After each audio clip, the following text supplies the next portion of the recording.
EAGLES, Eagles. All right, if you're going to draw it up, if you were going to draw up a spectacular, bordering perfect Philadelphia sports weekend, let's check some boxes here. Phillies win game 1 in Atlanta against Spencer Strider. In fact, they shut them out. Atlanta has been shut out all year at home. Okay, check. Eagles win, and Jalen Hurts deals. His legs are back, and the passing game's back. Check. Let's put one more check here, Derek. And the freaking Cowboys lose. Check. Boom, boom, boom. Let's go, everybody. Welcome on in. No, Rob. I must clarify. Yes. The Cowboys didn't lose. They got annihilated. Yes. Even better. Smoked. Annihilated, thrashed, whatever adjective you want to use. Morning, peeps. Morning. What is up, my friends? What is up, everybody? What is up? I see each and every one of you guys. I appreciate each and every one of you guys in the chat. Everybody streaming, everybody listening. You guys are the best. What is going on, everybody? Gunnar, how are you, my friend? How was your weekend? It was a busy weekend, but a very productive weekend. You know, made the trip back and forth to Ocean Casino. Yep. Had fun doing the shows. Now I'm back to talk about what has transpired over the weekend and what is to come this evening. What about you, my friend? How was your weekend? Excellent. Great. Yeah. I thoroughly enjoyed it. I had a good weekend, ready to roll today, man. And if you're a sports fan in this city, and I love seeing all the excitement from the folks, man, it's awesome. What's cracking, baby? What's cracking? Absolutely, man. If you can't get up for this, if you can't get excited about this, then it might be time to turn in the sports card for you. It might be time to do something else. Your fandom card. Yeah, it might be time to start gardening or doing something else. But anyway. Hey. What's wrong with gardening? You can still garden. Garden. What's up, Tina? No, but we're got to be excited. I see Mood Swing Bella in the mix as well. What's up, Mood Swing Bella? I'm very excited. Tina's back to antagonize me again. Good. She needs to keep you, balanced. No, but it's what's up, baby? Yeah, no, M. Ray is doing his thing. Oh, I didn't give you a countdown.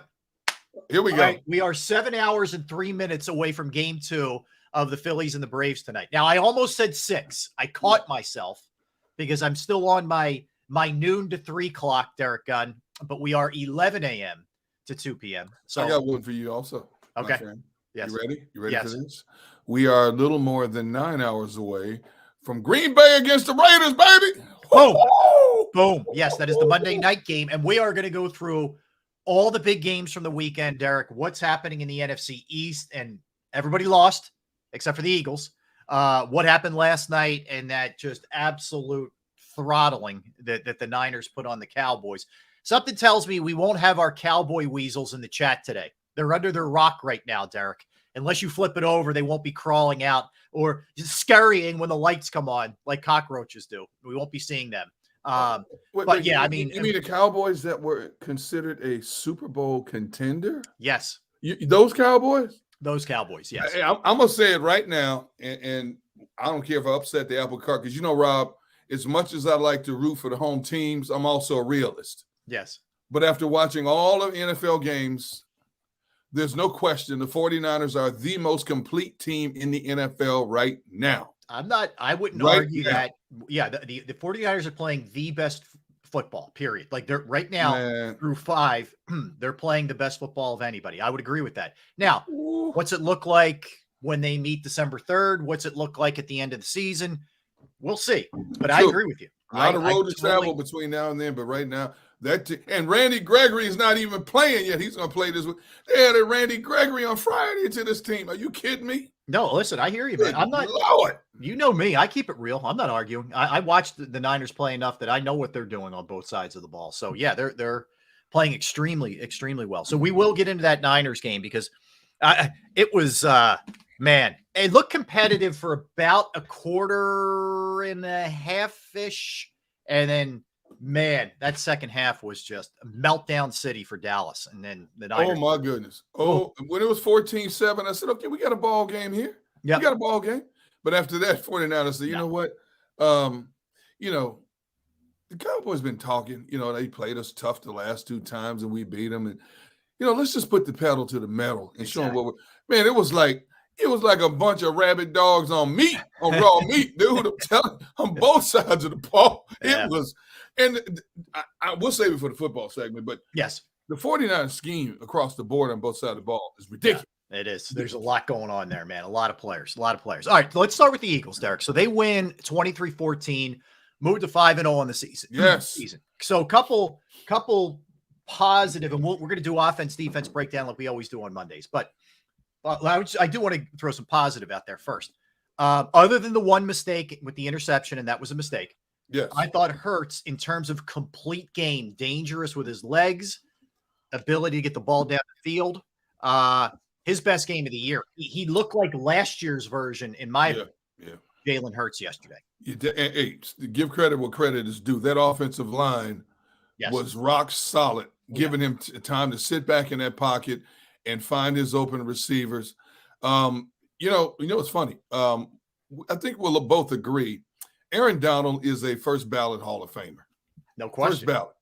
In 5 career games against the Eagles, he has never recorded a sack. Oh, nut, man. He had 1 pressure yesterday. He was a total pressure. Derek, if I gave him any other name, he's Andrew Donald, you'd be like, all right, the guy didn't do anything, had no impact. Right. And this dates back to Doug's years. You know what the common denominator is? What? It's Stoutland, and it's a couple of those guys, Kelsey and Lane and a couple of the holdovers, but they're the common denominators. He does nothing against them. The Eagles scheme him up extremely well. And let me give a little love, because we probably won't even bring his name up. Sua Opeta has stepped in there pretty seamlessly and done a real nice job for them. I'm not surprised one bit. He's been here a while.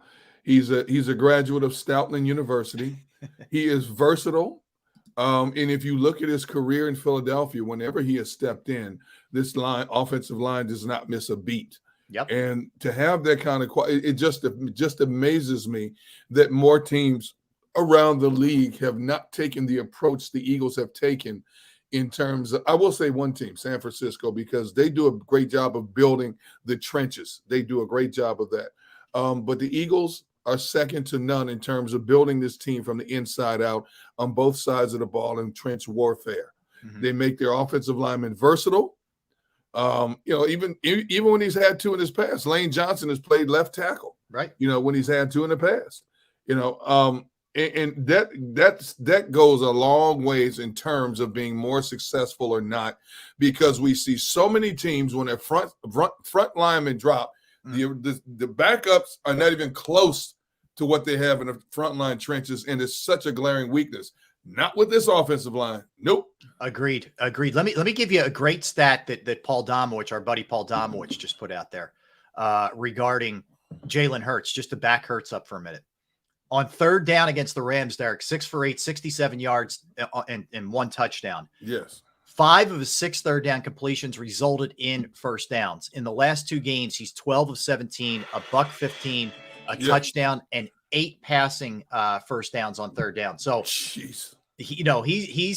It's coming, man. It's not all the way there for the entire team, but it's coming slowly but surely. You can see they're like a click off before it really, I think, flips into like hyper gear here, hyper motion. And, getting him back, I thought Goddard early, and it didn't feel like the forced Goddard stuff that wasn't really successful earlier. Right. This was getting back to what he does well. Let him get a little space. Let him break some tackles. You see the strength that Goddard brings to the table.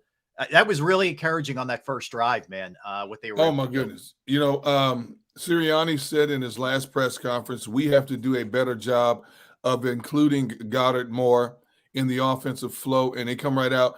The first drive, 4 catches for 56 yards. Unbelievable. Right? 4 catches for 56 yards.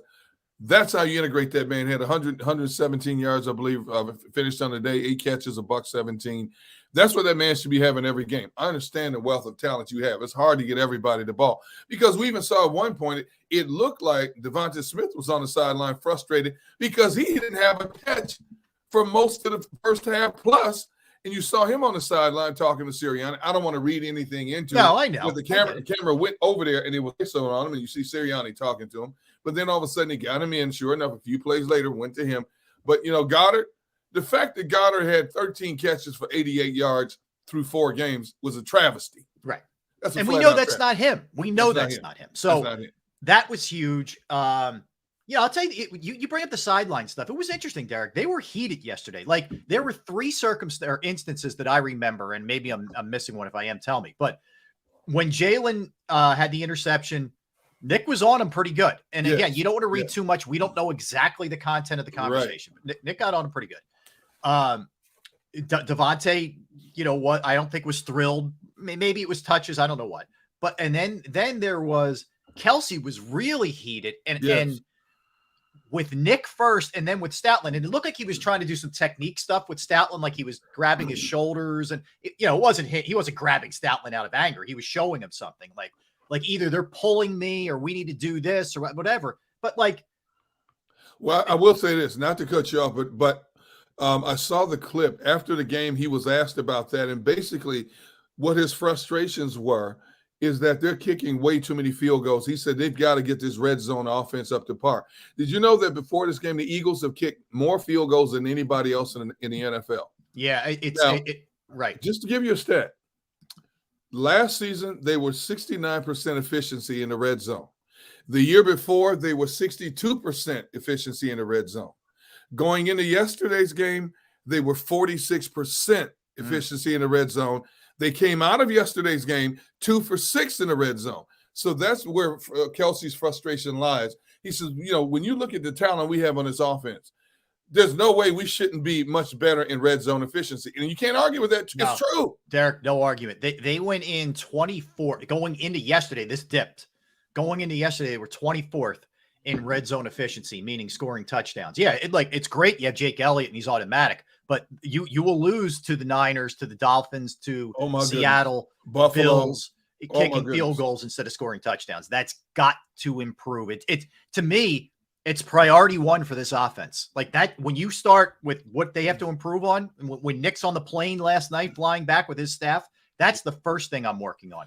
Yeah, the first priority was to get the passing game up to speed. We saw that last game and carried over into this game. Yep. Now, secondly, it's getting this red zone efficiency down. There's no excuse for this team not being at least 68 to 70% efficient in the red zone. There's no excuse for it. And I know, I will say this. I thought on the drive that put them up 24-13 or 23-14 that made it 2 possessions, I think he went uber conservative because he felt like if I get up 2 scores here, we're fine. Like, I think he probably would have called it a little bit differently, Derek, had it been like a tie game or you were down or whatever. So I do think a little bit of that comes into play, but nonetheless, your point is dead on. Yeah. They have to get way, way better. It's the one thing that's dragging them down right now as an offense. Like, if they're scoring touchdowns, that game's a rout. It's not a close game. Oh, my goodness. They probably put up 35, 40 points if they're efficient in the red zone. Yeah. No question about it. But see, that again, I've said it before, I'll say it again. The little things that you do not do well in the past, if you continue to do them, will haunt you in the future. So you've got one more, I hate to say it like this, you have one more practice game to get this thing right. And I only say that is because the Jets have no quarterback, although the Jets, man, their ground game was a monster yesterday. You know what the Jets have? They have a little bit of heart. They have some heart. They're not. Yes. They didn't lay down. No. They haven't laid down. I will give the Jets props. Yeah, and their defense is real. With the weapons they have at receiver, they have somebody who can get the ball to them, consistently. Yep. So they're basically a one-dimensional offense with a very good defense. Yes. That's not gonna carry over well against this Eagles offense. No. Now after that game, that's when it gets Miami. real. Yes, sir. Real. Yep. Yeah, it does. Yeah, it does. So we'll as the week goes on, we'll get into the Jets. We'll talk about Miami and the Jets from what they did yesterday. Miami just keeps. I mean, they bounced back after last week. Let's put it that way. Oh and my goodness. The Jets. I got to tell you, Derek. I don't know about you. Just I don't want to get off on down a rabbit hole here, but I take pleasure in watching Sean Payton lose. I'm really enjoying this. Like, I don't care about Nathaniel Hackett, but because of all the crap that he got before the season started, right, and all the yapping that Peyton did, that was pretty sweet yesterday. I got to tell you. I was a big fan of Sean Payton until he opened his mouth back in July and said that about another guy in his fraternity. Yeah. If it was a young, inexperienced coach, okay, you give him a mulligan. This man's been in the game a long time. There's no question about it. You know what you're supposed to say and what you're not supposed to say. And what he said about Nathaniel Hackett is unforgivable. You don't say that. Even if everybody in the NFL circle believes that it was one of the worst head coaching jobs, that was along the line of an Adam Gase type coaching job for a season. Even if you believe that, you just don't say it publicly to embarrass when you No, I mean, I think what you do is you can come in and say, hey, look, we're going to do things our way. We're going to do the things that we think we need to do here to move on. But I'm not looking in the rear view. I'm looking for, whatever. I mean, but hey, that's fine. That's fine. But anyway, so the offense returns. I thought the called run plays, Derek, and the scrambles looked a lot more like him. He wasn't quite as hesitant or sort of picking and choosing. Like he hit it. He hit it, man. And I thought he was awesome yesterday. I really did. There was one play where Seth Joyner and I, sitting next to each other watching the game, gasped when he took off and he broke one up the middle and he tried to cut, and you saw his right leg buckle a little bit, and you think, oh my goodness. And then he went down because they showed the slow-mo replay, and you see it wiggle a little bit, and you didn't know if it was ankle, and he popped up, kept playing, kept doing his thing, but you're like, oh my goodness, man. You got to be careful because how many times have we seen people running the ball or defensive players make one plant on the surface and a leg or an ankle or a knee buckles, and that's it. I thought that was good. That Kelsey yesterday, not Jason, Travis in their game. I don't know if you saw it, but he made a move after he caught a ball and cut against the Vikings, and it was non-contact. And I'm thinking, ooh, but he came back in and he seemed to be all right. But it looked like one of those yesterday. Hey man, let me tell you something. Kansas City is rewriting the book on how to come back from ankle injuries and knee injuries, man. I mean, it's like they what is it with this team? Rick Burkholder's like a magician, man. He's like a wizard. My boy Rick Burkholder is the best of the best when it comes to trainers in the NFL. I agree with you. For people who don't know what we're talking about, he was the longtime Eagles trainer here with Andy, and then he went with Andy to Kansas City. So he's a big time. And as good a guy as you'll ever meet. So it's just an awesome dude. So yeah, obviously we're going to dip into the offense, the defense. Derek, we just one other thing. Probably won't talk about it. Also, yes, I don't find us complaining every week about the special teams anymore. No. Props to Michael Clay. No. Obviously, Jake Elliott's a beast, but props to Britton Covey for the return game, and they're doing a nice job on their coverage unit. Yes. So Covey had another nice return yesterday. Yep. And I said on our post-game show, and I know we joke about him, call him Crash Covey, and I think he leads the NFL in return yards. Number one. He's number one. The only complaint I have with Covey is he runs too straight up. Now the dude's only 5'8", 5'9", but you've got to do a better job of protecting your body. He's already had one concussion. Yeah. The good runners, when they feel that pressure coming, they brace, they get down lower so you can't get a direct shot on him. This dude takes too many shots up high. I agree. That's the only knock I have on Covey. But I loved it. He was talking last week. I don't know who it was, and he said, "I know people make fun of me, taking all these hits and stuff like this." He said, "But I'm never going to stop trying." And that's all you can add. I mean, he's got a lot of heart. Yeah, he's got a lot of heart. What a rags to riches story. He's not supposed to be on anybody's NFL roster. No. He's lucky to be in the NFL, and he's taking advantage of every opportunity given him. He's tough as nails. He's sure-handed.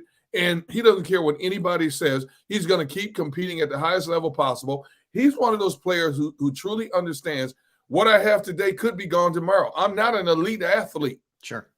my clock is ticking a lot faster than a lot of players in the NFL. He understands that, and he's approaching it as such every single time he gets an opportunity. No question. All right. So Eagles, like I said, in about 10 minutes, we're going to go hard on the offense, then defense after that. Phillies mentioned play tonight, 6:07 start. Derek, we talked about this Friday. I thought the most difficult game for this team, for the Phillies, was going to be game one. Yes. Strider Yes. has owned them certainly in the regular season. Yep. Suarez, you didn't know what you were going to get, and game one there, and everything that went into it. And to the Phillies' credit, man, and Rob Thompson pushed every button. I mean, we're going to have to talk to Tom McCarthy in a little bit about this, but taking Suarez out that early in the game is a gutsy move, and it can make you look real bad if it doesn't work out. And man, I mean, he was like playing chess. He was a chess master on that night. I'm telling you, dude, people across the country who are Philly fans are going, what the heck are you doing taking Suarez out of this game? Yeah, he got in a little bit of trouble, but so what? Yeah. Give a man a chance to work himself out of it. He was dealing. He was excellent. Excellent. Give him a chance to work out of it, and you pulled him after what, 3 1/3? 3 2/3, I think. 3 2/3, you pulled him, and you see how distraught he is in the dugout. And Rob had to have a translator go over to explain the strategy to him. Yep. And then when you saw who was his replacement, Hoffman gets out of that jam, and you see him like breathe a sigh of relief and then turn and either walk to sit down or go into the clubhouse. But you could tell, man, it was like, are they blaming me for this? And they're not even giving me a chance to get out of this. Yeah. But every move that Thompson made in game one in Atlanta was a move of perfection. Yeah. No question. That worked. And here's the other common theme here. Harper is just money in big games. I mean, again with the home run. And you just look at his night. I mean, he's on base the whole night. And just making plays, steals. He advances on the wild pitch, which ends up being huge. And then probably the defensive play of the year for the Phillies is the Turner double play. I mean, my goodness. In the combination of clutch and just pure great defense. And how about the turn by Stott? Stott just freaking whips that thing on the turn to get two. It was big time. If that ball gets under Turner's club, the momentum is completely different momentum shifting game. Yep. There were a couple of times in the game when Atlanta had the bases loaded and couldn't capitalize on it. And that play by Turner, that basically took all the wind out of Atlanta's sail. That was it. It was over. Yeah, it was over. I just think the Phillies right now psychologically are in Atlanta's head from last season. I think agree. It's the same. And Phillies go down to Atlanta first game last year, boom, win that game. And now they're playing with house money tonight, knowing they got two coming back home. And you got Wheeler on the hill tonight. Nola pitching the next game the way he's pitched the last 3 hours. I'm telling you, Derek, I so agree. Like, sports is so there's the psychology of things is so big. And I think right now Atlanta's like, man, we score 5.8 runs per game. This team shuts us down at our place. We have been shut out all year in Atlanta. They get shut out. Yes. And yes, they're thinking about last year. Like, man, this is exactly how it started last year. They took game one. Like, exactly. There's no doubt that's in their head. There's no question in my mind. So that was enormous, man. And props all around in that game. The other thing to keep your eye on tonight is Max Fried's blister on that left hand on the pitching hand. Yep. That could be big. They claim he's all right, but we'll see. We'll see about that. And then you had that Saturday night. You had the Eagles in the 4:00 window yesterday, and then the topper last night, like we mentioned, Dallas getting smoked. And I know, Derek, there was debate from some Eagles fans. Is it better for Dallas to win or the 49ers to win? Right. And I get it. I get it, because if you look at it from the standpoint, if the Niners lose, there's only one undefeated team. Right. If Cowboys lose, you get a two games back. Game advantage of them in the NFC East. I just can't bring myself, even if it helps the Eagles, to root for Dallas to win. I can't do it. I knew you were going there. I can't. I'm sorry. I can't do it. So I took great pleasure in watching them get beat down. Yeah, I did. Like, great pleasure. It was like I slept well last night, man. I got to tell you, I slept really well. So it was nice. Yeah, it was nice. All right, let's get a timeout. Let's come back. Let's dive into the offense, Derek. We mentioned some of the things with Hurts. We'll get a little bit deeper. Man, they're starting to rack up some crazy numbers overall, over the last 2 years in terms of winning, with Sirianni, with Hurts, et cetera, we'll look at third down where they were excellent on third down. Again, dominate time of possession. I mean, by more than a quarter. So we'll dip into all of that when we get back. All right. So hang in. We got Tom McCarthy coming up at 12:30 from Atlanta. So we'll talk to T-Mac, but Eagles offense on deck and then defense in the hole after that. He's Derek Gunn. I'm Rob Ellis. We are Sports Take, JAKIB Sports YouTube Network. I want to tell you about Bravo Pizza. What better way to get set for the game tonight? All right. Phillies 6:07. Perfect, right? Hit Bravo Pizza of Havertown. I've been going there since I was a kid. They are family owned since 1985. They have just absolutely spectacular pizza, 20 different styles. They have slices to go. They have the upside down, which I love. They have specialized pizza. However you like it, they will make it. But if you're not up for pasta, maybe you had pizza over the weekend, or for not up for pizza, you might want some pasta. You might want some sandwiches, wraps, wings, salads. They have it all. They get you covered. And the beauty of Bravo Pizza of Havertown is they really appreciate their customers and the folks around them. They do a lot for the community. They have fundraisers for charities, schools, little leagues, where the proceeds go to those organizations. You could follow them at the Bravo Pizza of on Instagram and Facebook for daily specials and promotions in the menu. They're at 1305 Westchester Pike, Manoa Shopping Center, Havertown, 1305 Westchester Pike, Manoa Shopping Center, Havertown. Give them a call right now, 610-446-3810, 610-446-3810. Bravo Pizza of Havertown.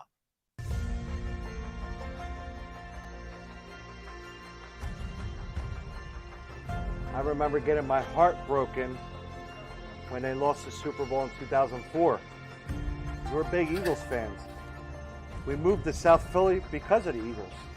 When they won, we went straight to Broad Street, and everybody was going nuts over there, and it was just a memory that you'll never forget.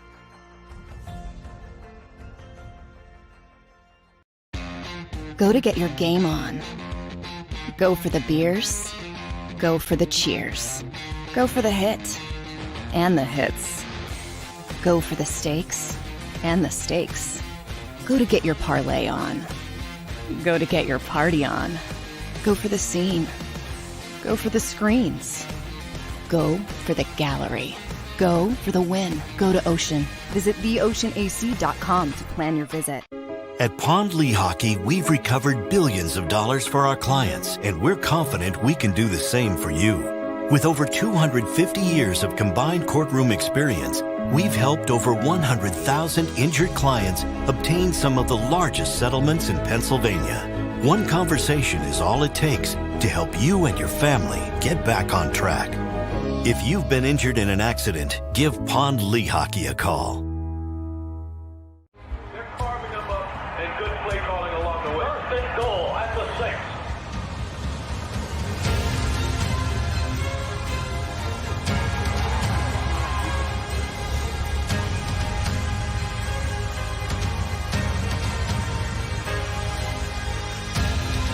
On the field of life, First Trust Bank is there for you.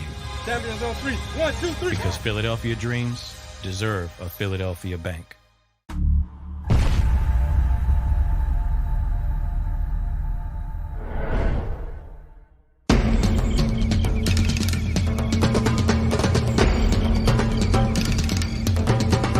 Staffing is not easy, but that's what we do every day, all day. The key to our success is storytelling, asking the right questions to find the right people. Hi, I'm Gary Kane, president of Kane Partners. We want to be your staffing partner.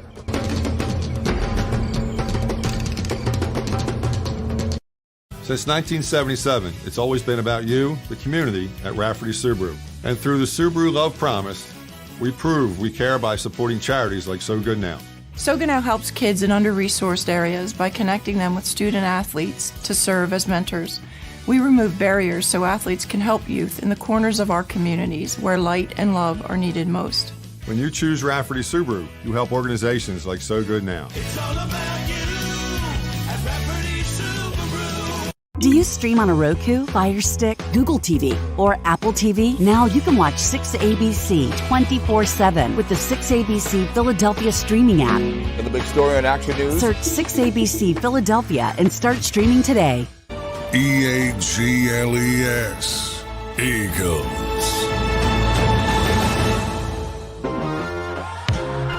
Happy Monday, gang. Thanks for hanging out with us. Sports Take, JAKIB Sports YouTube Network. That's D Gunn. I am Rob Ellis hanging out with you. A lot of good stuff to discuss, Derek. You know, it's the challenge when you're a host and you're creating content is when, you know, it's slow. You know, we get to like, say, I don't know, late June and it's not training camp yet. And right. Yes, you have the Phillies, but there's, you know, none of the other sports are playing and all those kind of things. You think, man, how am I filling a show? How are we doing this segment?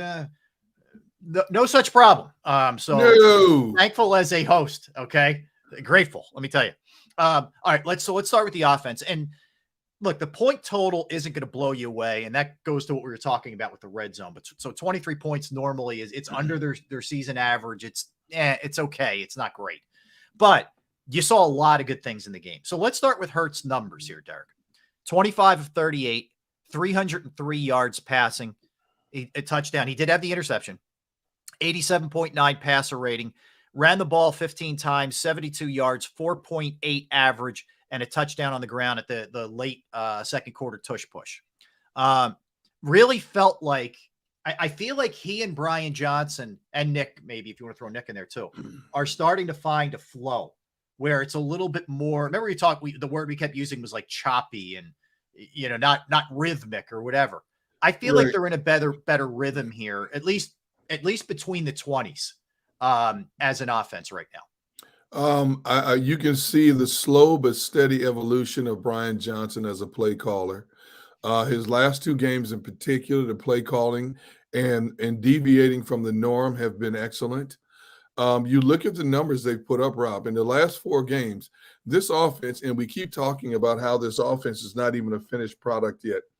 This offense has gained a minimum of 415 yards of offense in 4 consecutive games now. And the last 2 have been a thing of beauty. I love how he's mixing it up. Yesterday, the running game was not dominant, but it was efficient when it had to be. The passing game was where it was supposed to be. One mistake, so what? The best of the best throw interception. So what? He underthrew the ball to AJ. Boom. And the cornerback made an incredible body control catch for the interception. It was a heck of an interception, yeah. And look, opposition gets paid just like the Eagles get paid. Yep. You know, you got ballers on both teams. But outside of that, when he had to step up and run, the few quarterback draws that were called for him were timely. We still don't know what percentage of the plays when they're run are actually called from the sideline compared to Jalen stepping to the line of scrimmage and seeing something else and checking out of it to call something else. But you can tell the offensive brain trust between the head coach, the OC, and the quarterback are in sync right now. Yeah. And the thing is, it's still not where it was last year. It's still evolving. Yeah. You know, hey, we're 5 weeks in to a 17-week march. And then, you know, what's after that? So it's a work in progress, but I think whereas I think the first couple of games you were like, I don't really know exactly what they are here. You're starting to see it now. They're starting to figure it out a little bit more. I mean, the offense is growing. They're 5-0. The offense has averaged a minimum 415 yards a game, and they're 5-0.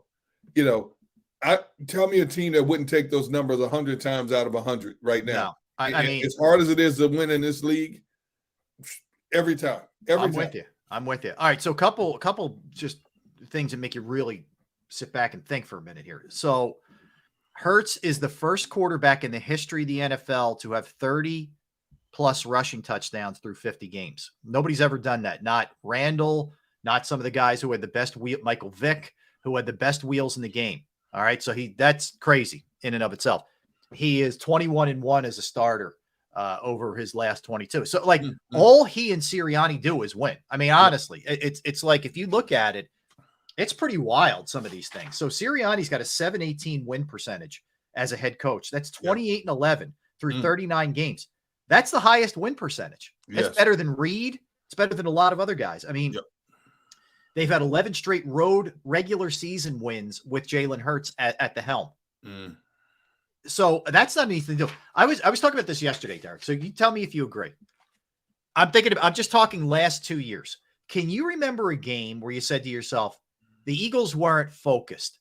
Where you felt like they came out sloppy, unfocused, overlooking the opponent, not prepared for the opponent, whatever. Like they've lost games, but I don't feel that way. Whereas I watch other games and I'm telling you, these teams are not ready to play. The Eagles are always ready to play. I couldn't agree with you more. And even when their game has been off, it's not from a lack of execution or a lack of trying. This team does not quit even when they are down. They find ways to win games. They find ways to come back. They're probably one of the top 2 or 3 most frustrating teams in all the NFL, and that includes Kansas City and San Francisco at this point. They just find ways to get under your skin and annoy you to the point where they somehow find a way to come out on top more times than not. It is something that is browbeat into their heads from training camp in May all the way through training camp in the summer. Hey, look, everything's not going to be perfect, but we have the talent here to get the job done. And more times than not, especially over the last couple of seasons, they have proven that to be the case. They don't always make consistent great plays. They make great plays when they have to on both sides of the football, whether it's a quarterback sack, a turnover, a big throw, a big run to seal the deal, whatever the case may be, a game-winning field goal. Every phase of what they do has been, but this year so far, special teams. But, every phase of what they do so far has been pinpoint in terms of getting the results they need at the end. Yeah. So, Jalen certainly rounding into complete form, no doubt about that. We mentioned Goddard. So he ends up for the day, Derek, 8 catches, 117 yards, 14.6. I will tell you, on that first touchdown, great throw. Jalen ripped that thing, and Goddard makes a nice catch because he gets hit pretty hard. It was a really nice combo right there. Nice window. He put it right on the money. You saw a safety try to come over at the last second. Too little, too late. So happy for Goddard because he is a consummate teammate. You will never hear him complaining about lack of touches.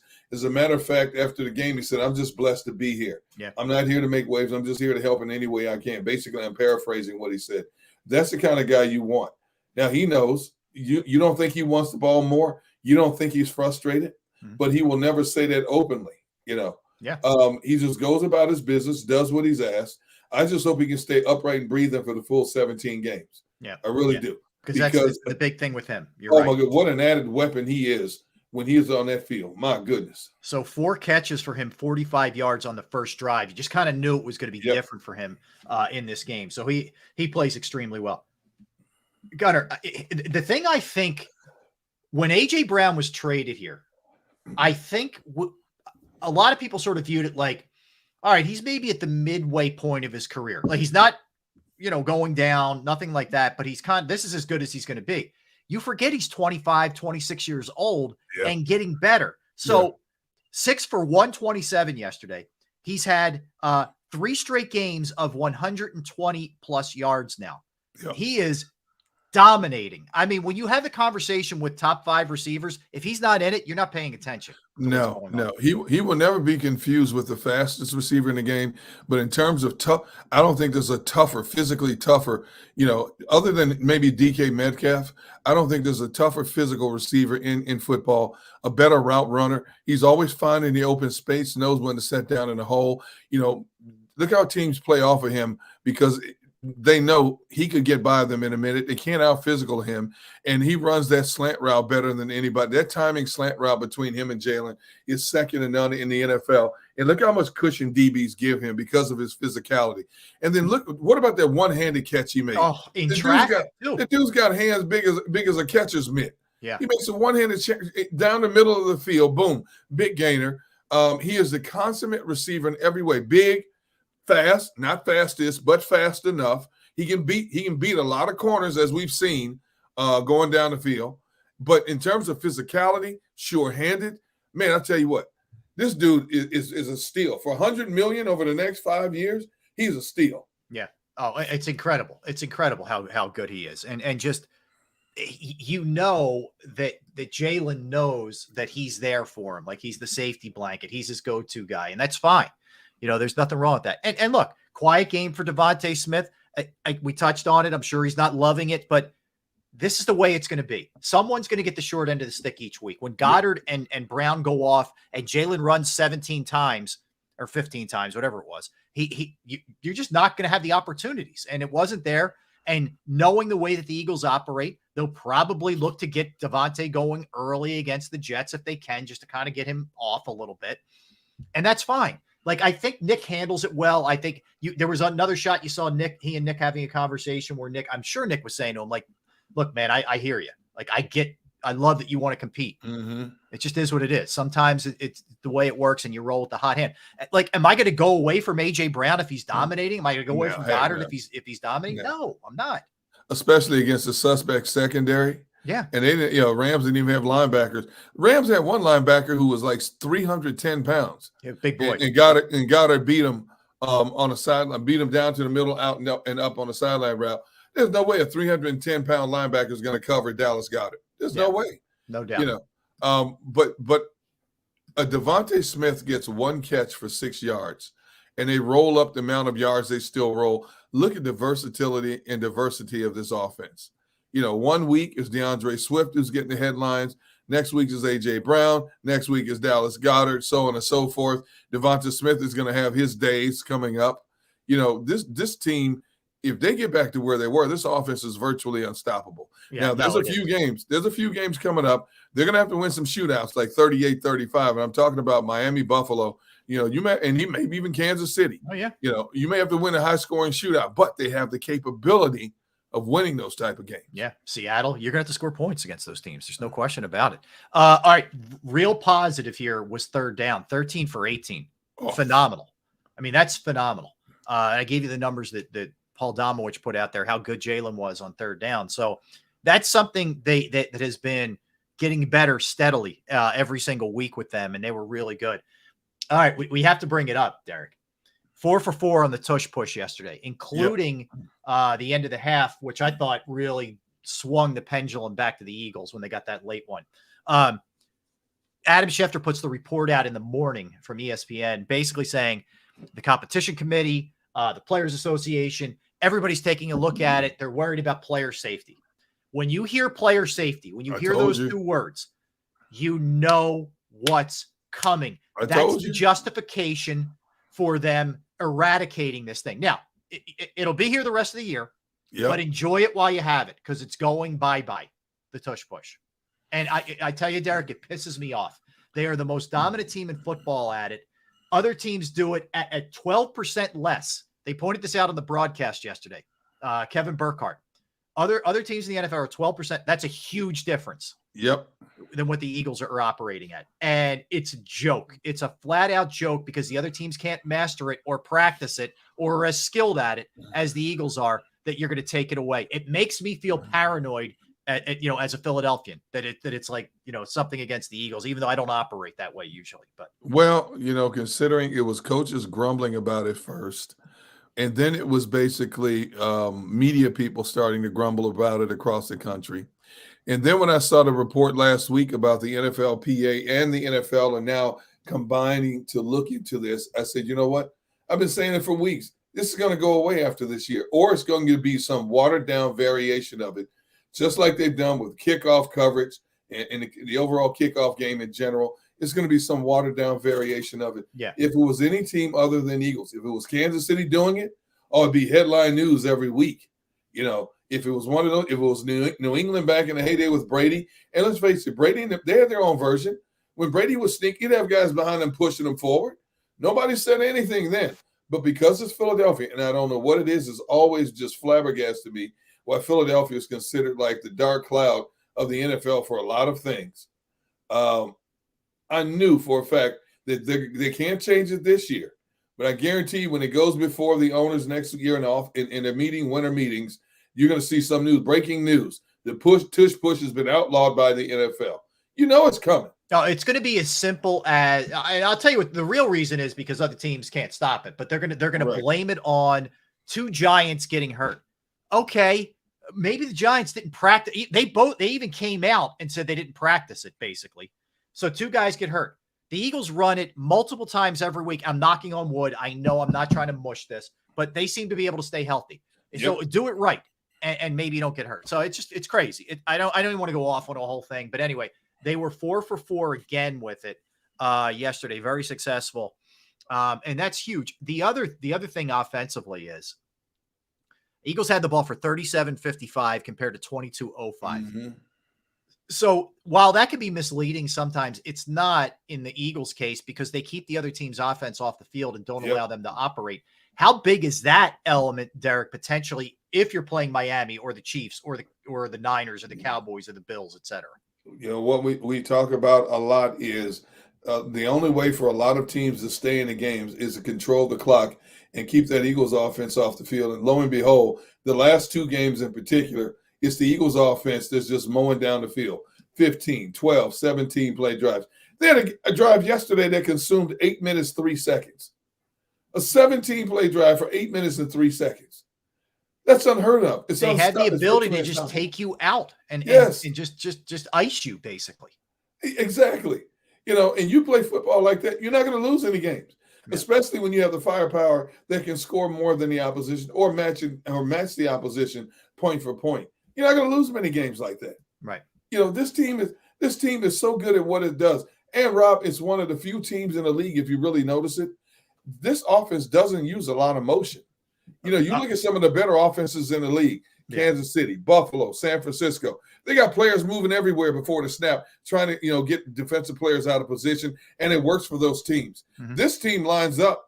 Occasionally they have motion, but not every play. They line up and tell you, stop us if you can, and 9 times out of 10, teams can't stop them. Absolutely. It's a stark contrast to what like the Niners and some other teams do. It's very different, the look that they give. All right. So you mentioned it earlier. The red zone's got to be corrected. 2 for 6 yesterday.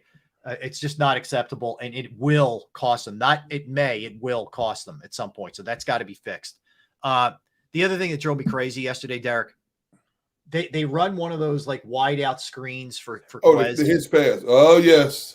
And he has 2 blocks in front of him. If he automatic first down, cuts it inside, he's getting at least a first down, maybe more with his speed. He decides he's going to bust it outside for some unknown reason, loses yards. They don't get the first down. And you know what, man? Like, I can't take much more Quez Watkins. He is frustrating as heck. I have said loudly and openly, and I said it on the postgame show last night, I'm rooting for you, Quez, but you got to go. You got to go. You ain't got to leave, but you got to get up out of here. You got to go, Quez. Got to go. Yeah. There's no excuse for not putting your foot in the turf, turning up. Not only did he run to the outside, he turned his shoulder. It's like he didn't want any contact whatsoever on that play. And you see Sirianni's animation on the sideline. Ooh, he said, what the bleep? And Quez, what did you say back in the summer? I got to prove a lot of people wrong. Didn't he put out a tweet back in May? He did a lot of talking and everything. Yeah. Receipts and all that. I'm keeping receipts. Yeah. Okay. And that's what you come up with. You have 2 receivers in front of you that have it blocked up perfectly. It was like a short yardage situation. Yeah. And you lost a yard. You lost a yard in a short yardage situation with an alley in front of you to easily pick up the first down. Yeah, I think Derek, there's nothing that frustrates coaches more than when they draw up a play and it works and the other guys are executing it. And that happens. Like, that's the kind of stuff that I'm telling you. I know Nick has had his back every time publicly, and he did again yesterday after the game. Yeah, he did. That will get you on the bench faster than maybe even more than a drop. A drop is just a physical error. That's something where you question, does he not want to get hit? You know what I mean? Like, you wonder about everything there. It's a bad look for Quez. I'm telling you, it's a really, really bad look there on that. And then what happened after that? Zacchaeus was out there. Jalen rolls to his right on one play, and I think he threw the ball away. And the replay shows Quez Watkins is standing back in the back of the end zone, jumping up and down like this. He is wide open. If I'm Jalen, I'm like, man, you ain't getting nothing, man. No. I'm not throwing you the ball. I don't trust you. Yeah, I don't know if you can catch it, let alone let me throw it to you. Yeah. So what happened? You're right. Zacchaeus is back out on the field. Yeah. I think Quez's touches are going to be few and far in between moving forward, because basically you can't trust him in a big play situation. You can't. Yeah. I don't know where his head's at. You know, they practice these plays every day in practice. How do you not know to turn about? As soon as you got your hands on the ball, if you stuck your foot in the ground and turned up, first down. You take the ball and go further outside, and the sideline is a defensive player's friend. Right. Basically, all they had to do was push you towards the sideline, play over, lost it down, got to kick a field goal. And you're not that guy, like the super strong guy is going to be breaking tackles either. Like, you got to take it where you can get it. And the other thing is, you don't get a lot of opportunities. So when they do call your number, you better deliver on a play that was actually, drawn up properly. And so anyway, so those are the things as far as I thought the running game was solid. It was kind of like last week. It wasn't spectacular, but it was solid enough. Like, Swift got you enough, and Jalen obviously was good on the ground as well. So there was enough there to keep it balanced where you weren't one-dimensional, just throwing the ball. Absolutely. And would you like to see maybe a little bit more Kenny Gainwell or more from him? Yeah, I think so. I think they'll probably scale a little bit back Swift's touches, I would think. It feels like he's getting a lot for a guy who's had some injury history. But I don't know. I mean, he's obviously been very good for them so far. So we'll see what ends up happening there in terms of touches. I'll give you a couple other numbers and then we'll move on to the defense here. But so a couple things that stand out to me. The Eagles are the first team I mentioned since 1991 to lose the Super Bowl, start the next season off 5-0. Mm-hmm. Sirianni, 8th coach in NFL history to have back-to-back seasons at 5-0. It's pretty darn good. They're 19-3 over the regular season in the last 2 years. Are the Eagles? Jason Kelce made his 144th consecutive regular season start, which ties him with John Runyon, who went from 2000 to 2008 without missing a game. The longest for an offensive lineman in Eagles history. Remarkable stuff. I mean, really remarkable stuff. You can't script this stuff any better. You really can't. But the way they're playing right now, you have to finish off what you didn't finish off last year. At this point, the way you're playing right now, you have to get back to that destination, and you have to make that wrong a right this year. And I'm talking about the Super Bowl. And they're in good shape. They're as good as any team in the NFC. It's going to come down to home field advantage between them and the 49ers. The way that both teams are playing right now, who gets the home field advantage in the playoffs? But you have to get back there. This fan base is salivating right now looking at this team, and they're still evolving on both sides of the football. Evolving, but you have to get back to that destination because, usually when we talk about this at the end of the season, if the Eagles don't get to the Super Bowl, what they accomplished last year is the season a failure. Well, they got to the Super Bowl, and it was an extreme disappointment that they lost, but it wasn't a failure. If you put up similar numbers this year in terms of wins and losses, and you don't get back to the Super Bowl, this season was a failure. No question about it. Totally. Listen, 100%. That's where the bar is. It's like there's no in between. There's no, they played tough in a divisional round or a conference. No, it's get there and win it. It's not even get there. It's get there and win it. Yes. So the positive is what you're seeing. They're getting better each week, I think, offensively. They've shown you they can beat teams in a lot of different ways. They pounded it on the Vikings and they pounded it on the Bucs in the run game. And then the last 2 weeks, they were really carried more by their passing game. Great. I don't care how you do it. Just do it. I don't either. And it's not a beauty contest either. But yeah, fix some of these things, which I think they will. And you're right, Derek. You basically have like one more game. And granted, that Jets defense is nasty. But you have one more game where you can probably not be on your full-blown A game as an offense. Yep. Because after that against Miami, man. And we'll talk about Miami later. They got back on the bus. Where do you hear this? Where do you hear the stat I'm going to give you about Miami's offense later when we run through all the NFL games? I mean, you talk about impressive. Yes, they lost the game, but you talk about impressive offensive juggernaut right now.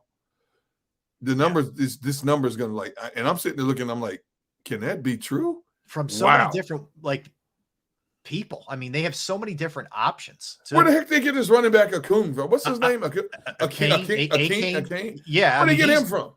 The guy's averaging 13 yards per carry. I don't know, man. I mean, and Mostert's nasty, and Waddle's back, and it seems like every week there's a 60-yarder from Tyreek Hill. I don't know. You cannot cover Tyreek Hill. You cannot cover Tyreek Hill. Nobody. Yeah.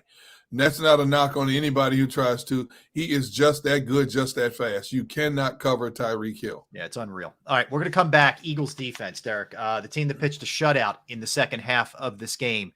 0 points allowed to the Rams in that one. All right, we'll come back with the defensive side of the ball. Coming up at 12:30, Tom McCarthy is going to join us. We'll talk Phillies, preview game 2 of the NLDS in Atlanta. Phillies up 1-0. Our full-blown NFL segment coming up at 1 o'clock, as we always do. We'll get into each and every game, injuries. We'll update you on all kinds of stuff around the league. So we'll do all of that when we get back. Don't go anywhere. That's Derek. I'm Rob. We are Sports Take, JAKIB Sports YouTube Network. All right, knowing who to trust with your finances, right? It's scary. Can be something where, you feel like, I'm not an expert, man, but I want to make sure that I'm being taken care of. I felt the same way. I found the right person that I trust, and that's Jim Murray and Principal Financial Group. And for you, it could be any number of things. Retirement planning, your 401k, you're not thrilled with your insurance setup, either at work or your policy that you have, whatever the case may be. You're trying to start employee benefits at a company, a business that you own.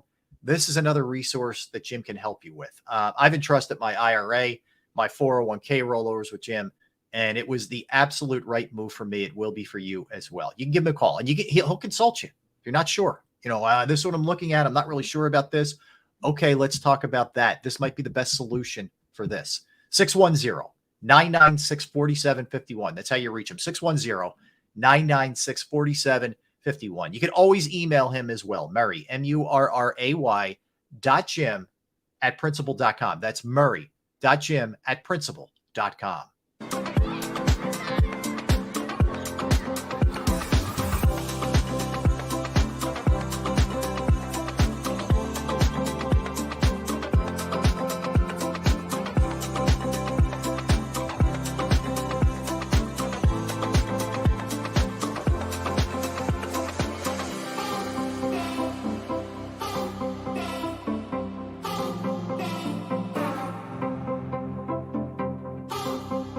If you own a company and you're not producing a podcast, you're missing out. The public consumes messaging when they're ready. Join the professional podcast network of companies and let JAKIB Media Partners put you in the podcast arena. Come to our professional studio, or we'll come to your place of business and professionally produce your company podcast. Call JAKIB Media right now at 267-261-3428. 267-261-3428.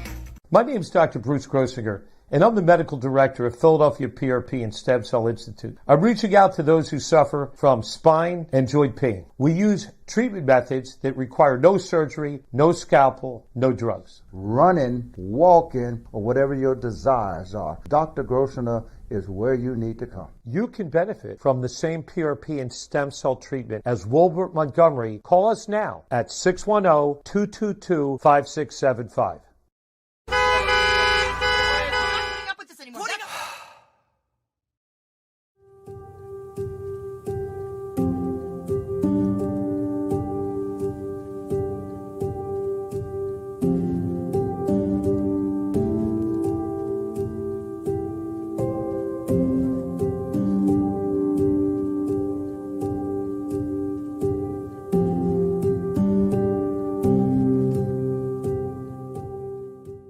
Score and save in southeastern PA and Delaware with Colony Pools this football season, and let the experts close your pool with a custom Merlin safety cover in green for the birds. And if you join our Winter Watch team, we'll give you another 20% off, and Colony Pools will handle it all. Keep your tiles on your pool, not in your pool. Fly with Colony right now, Birds fans. Visit flywithcolony.com.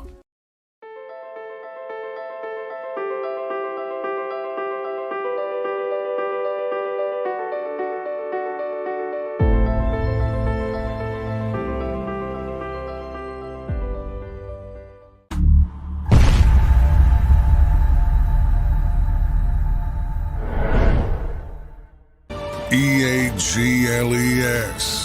Eagles.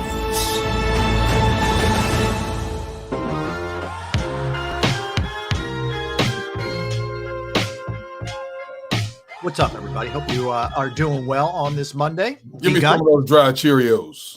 I know, right? All right, so Gunnar, this appeared to be when the game started yesterday. After the first two series, I'm thinking this game might get in the 40s for both teams. It looked like it had shootout written all over it after both teams just went down the field. Yeah, man. And Cooper Kupp is dominating. You're saying to yourself, oh, boy, here we go. Things kind of settled down in the second quarter. Yes, LA got the Puka Nacua touchdown where he beat Bradbury. But really after that, Derek, they slammed the door shut. The Eagles shut him out in the second half completely. And I'll tell you, I really like the adjustment they made to Kupp. So the first series on Cooper Kupp, 5 catches, 56 yards. Rest of the game, 3 catches, 62 yards. And now I'm not saying he didn't do anything the rest of the way, but that's a major switch. And I'll tell you what, Bradley Roby got thrown into the mix right away here, Gunner, in that slot, because what they were doing early wasn't Goodrich. You know, he's a kid, and you're asking him to go against one of the more savvy guys out there in the game. It's a tough ask for him. Well, you know, it's funny because on a pregame show, I got a text from somebody that said, how much will Roby play in this game? And the response I got back was, he will play, but he's not in shape. And I mean, you think about it, he's been sitting at home all this time. The Eagles add him on Friday, basically. And he's basically got to get himself in game shape. But that just tells you, number one, how concerned this Eagles defense was, the coaching staff, about the pass coverage in general. And number two, he was much needed. I love the way he didn't play first half, but all of a sudden he's playing and he's following Cooper Kupp the second half and basically shut him down. Basically shut him down. That first half, one time they had Goodrich on Kupp. Next time they had Eli Ricks on Kupp. Next time you saw, they tried everybody they could think of on Cooper Kupp. But Cooper Kupp is one of the best technicians in the game. Yeah. And you can see that Puka Nacua has learned his lesson well from Cooper Kupp, because Puka is also a very good route runner for a rookie. For a 22-year-old fifth-round pick out of BYU, he has already established himself as an excellent route runner, and he's got sure hands. Cooper Kupp is as difficult as anybody as there is to cover in the National Football League. You know, he may not be the fastest, but my goodness, you talk about shifty, sure-handed, and my goodness. So when the Eagles made that adjustment on him in the second half and took him out of the game, it changed the entire complexion of the Rams passing game. I'm with you. I thought it was really impressive. This was really a day where I thought Sean Desai shined. You know, and we talked about the offense in the last segment, but I want to give him a lot of props too, because it looked like a day where the defense was really going to get beat up here, and they didn't. And a lot of it had to do with, I think, some of the things they did at halftime, because we're always screaming for adjustments to be made. And it felt like they made, really good adjustments. So a couple things.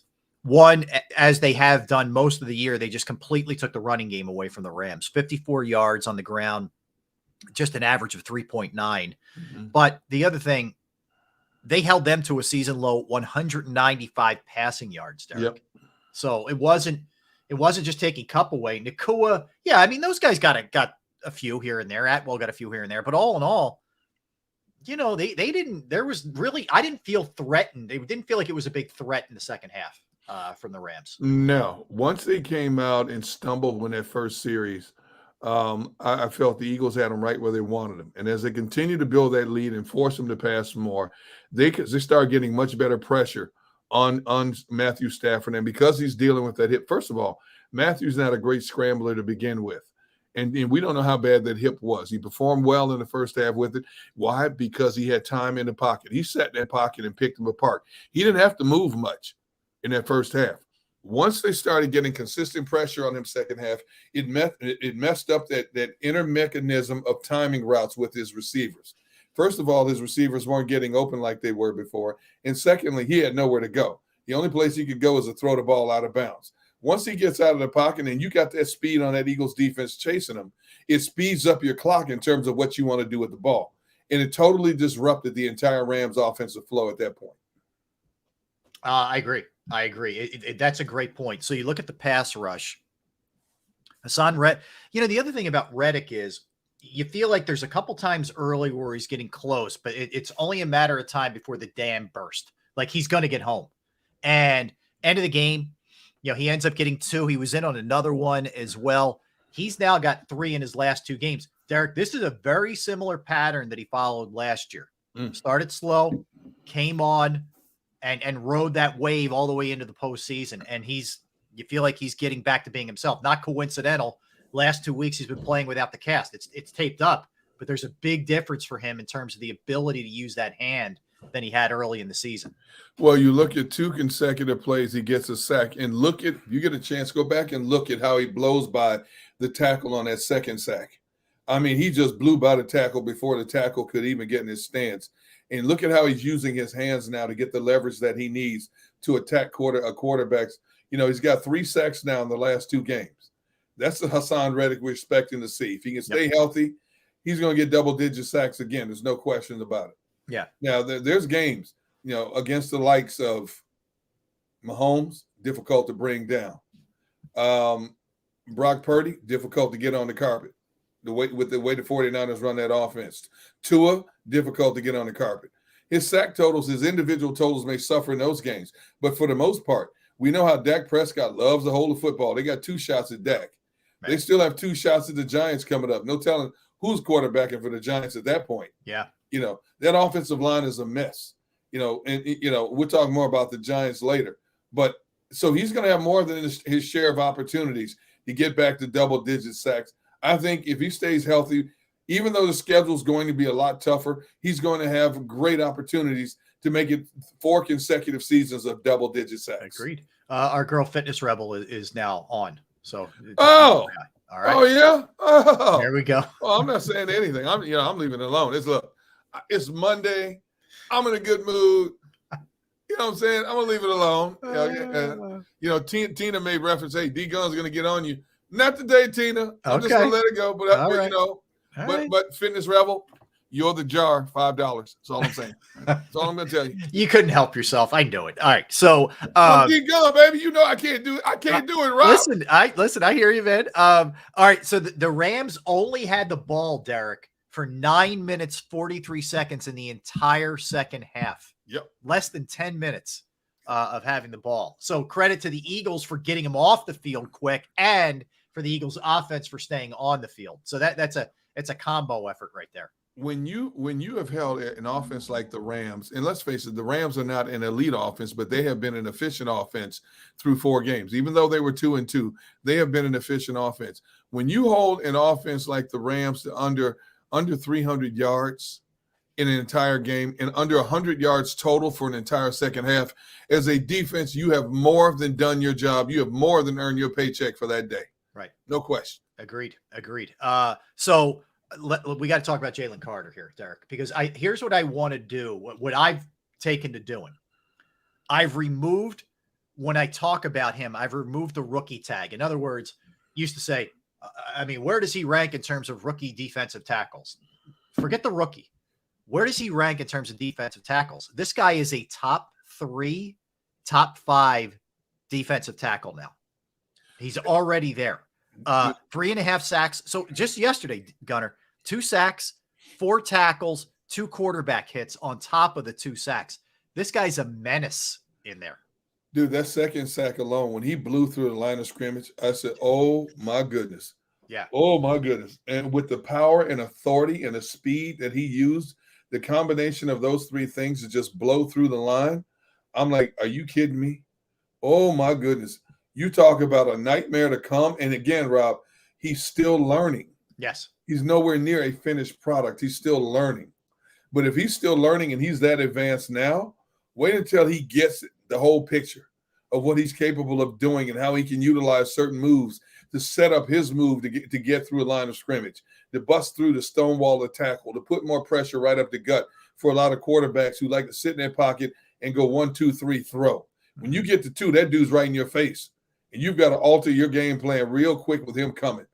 My goodness, what a steal the Eagles got with him at number 9. I know. I know. I mean, it feels like, Derek, this is one we're going to look back at and say, oh my God. Like, Yeah. I get it. Teams are so quarterback crazy and driven and all that. You're always going to grab up quarterbacks high, but for him to last where he lasted, a lot of teams are going to be kicking themselves, man. I mean, just absolutely kicking themselves. So he's nasty. He's a really difficult force. So I thought this was interesting. So Bradley Roby got 25 snaps, basically, playing that nickel spot, like you talked about a little bit earlier, which allowed them to keep Bradbury on the outside. I just think, obviously you got to get him in shape and you got to get him fully acclimated to the system and all those kind of things. It's going to take a minute for him to get rolling, but he could be a Patrick Robinson type of move, later in the season. True. Veteran guy comes in and helps you. He could be a really big piece of this. I don't disagree with you. I still need to see a better sample. I look at his history and, he couldn't start in Denver. He was a first round pick. Now, granted, they had Chris Harris there. There's some really good corners there, but he never cracked there. And then you look at where else he's gone. They've been quick stops, and I want to know why. And you wonder why he was on the bench this late into a season. Some might say he was waiting to pick the right opportunity, the right team, possibly to jack up the numbers. Maybe the numbers weren't being, that were being thrown his way were not appeasing to him. And he wanted to wait until the team got into a desperation mode to jack up the numbers a little bit. Yeah. Or where a lot of teams just didn't want to take a flyer on him because of a lot of unknown reasons we don't know about. Yes. Didn't fit their scheme, wondered if he had lost a step, things like this. But the initial sample size of what he did to be able to stay with a guy like Roby.